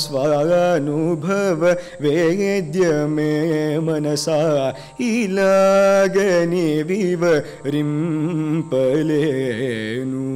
ಜಾಲಾಸ್ವಾನುಭವ ವೇದ್ಯಮೇ ಮನಸ ಜಾಲಾಸ್ವಾನುಭವ ವೇದ್ಯಮೇ ಮನಸ ಲೀಲಾ ಸೃಷ್ಟಿ ಲೀಲಾ ಸೃಷ್ಟಿ ಜಗತ್ರಯ ಮನೆ ಲೀಲಾ ಸೃಷ್ಟಿ ಜಗತ್ರಯ ಮನೆ ಕೋಲಾಹಲ ತ್ಯಾಗ ರಾಜವಿನುತುಡವು ಕೋಲಾಹಲ ತ್ಯಾಗ ರಾಜವಿನುತುಡವು ರಾಮ ಭಕ್ತಿ ಸಾಮ್ರಾಜ್ಯಂ ರಾಮ ಭಕ್ತಿ ಸಾಮ್ರಾಜ್ಯಂ ಮೇ ಮಾನವುಲ ಕಾಬೆನೋ ಮನಸ ರಾಮ ಭಕ್ತಿ ರಾಮ ಭಕ್ತಿ ರಾಮ ಭಕ್ತಿ ಸಾಮ್ರಾಜ್ಯಂ.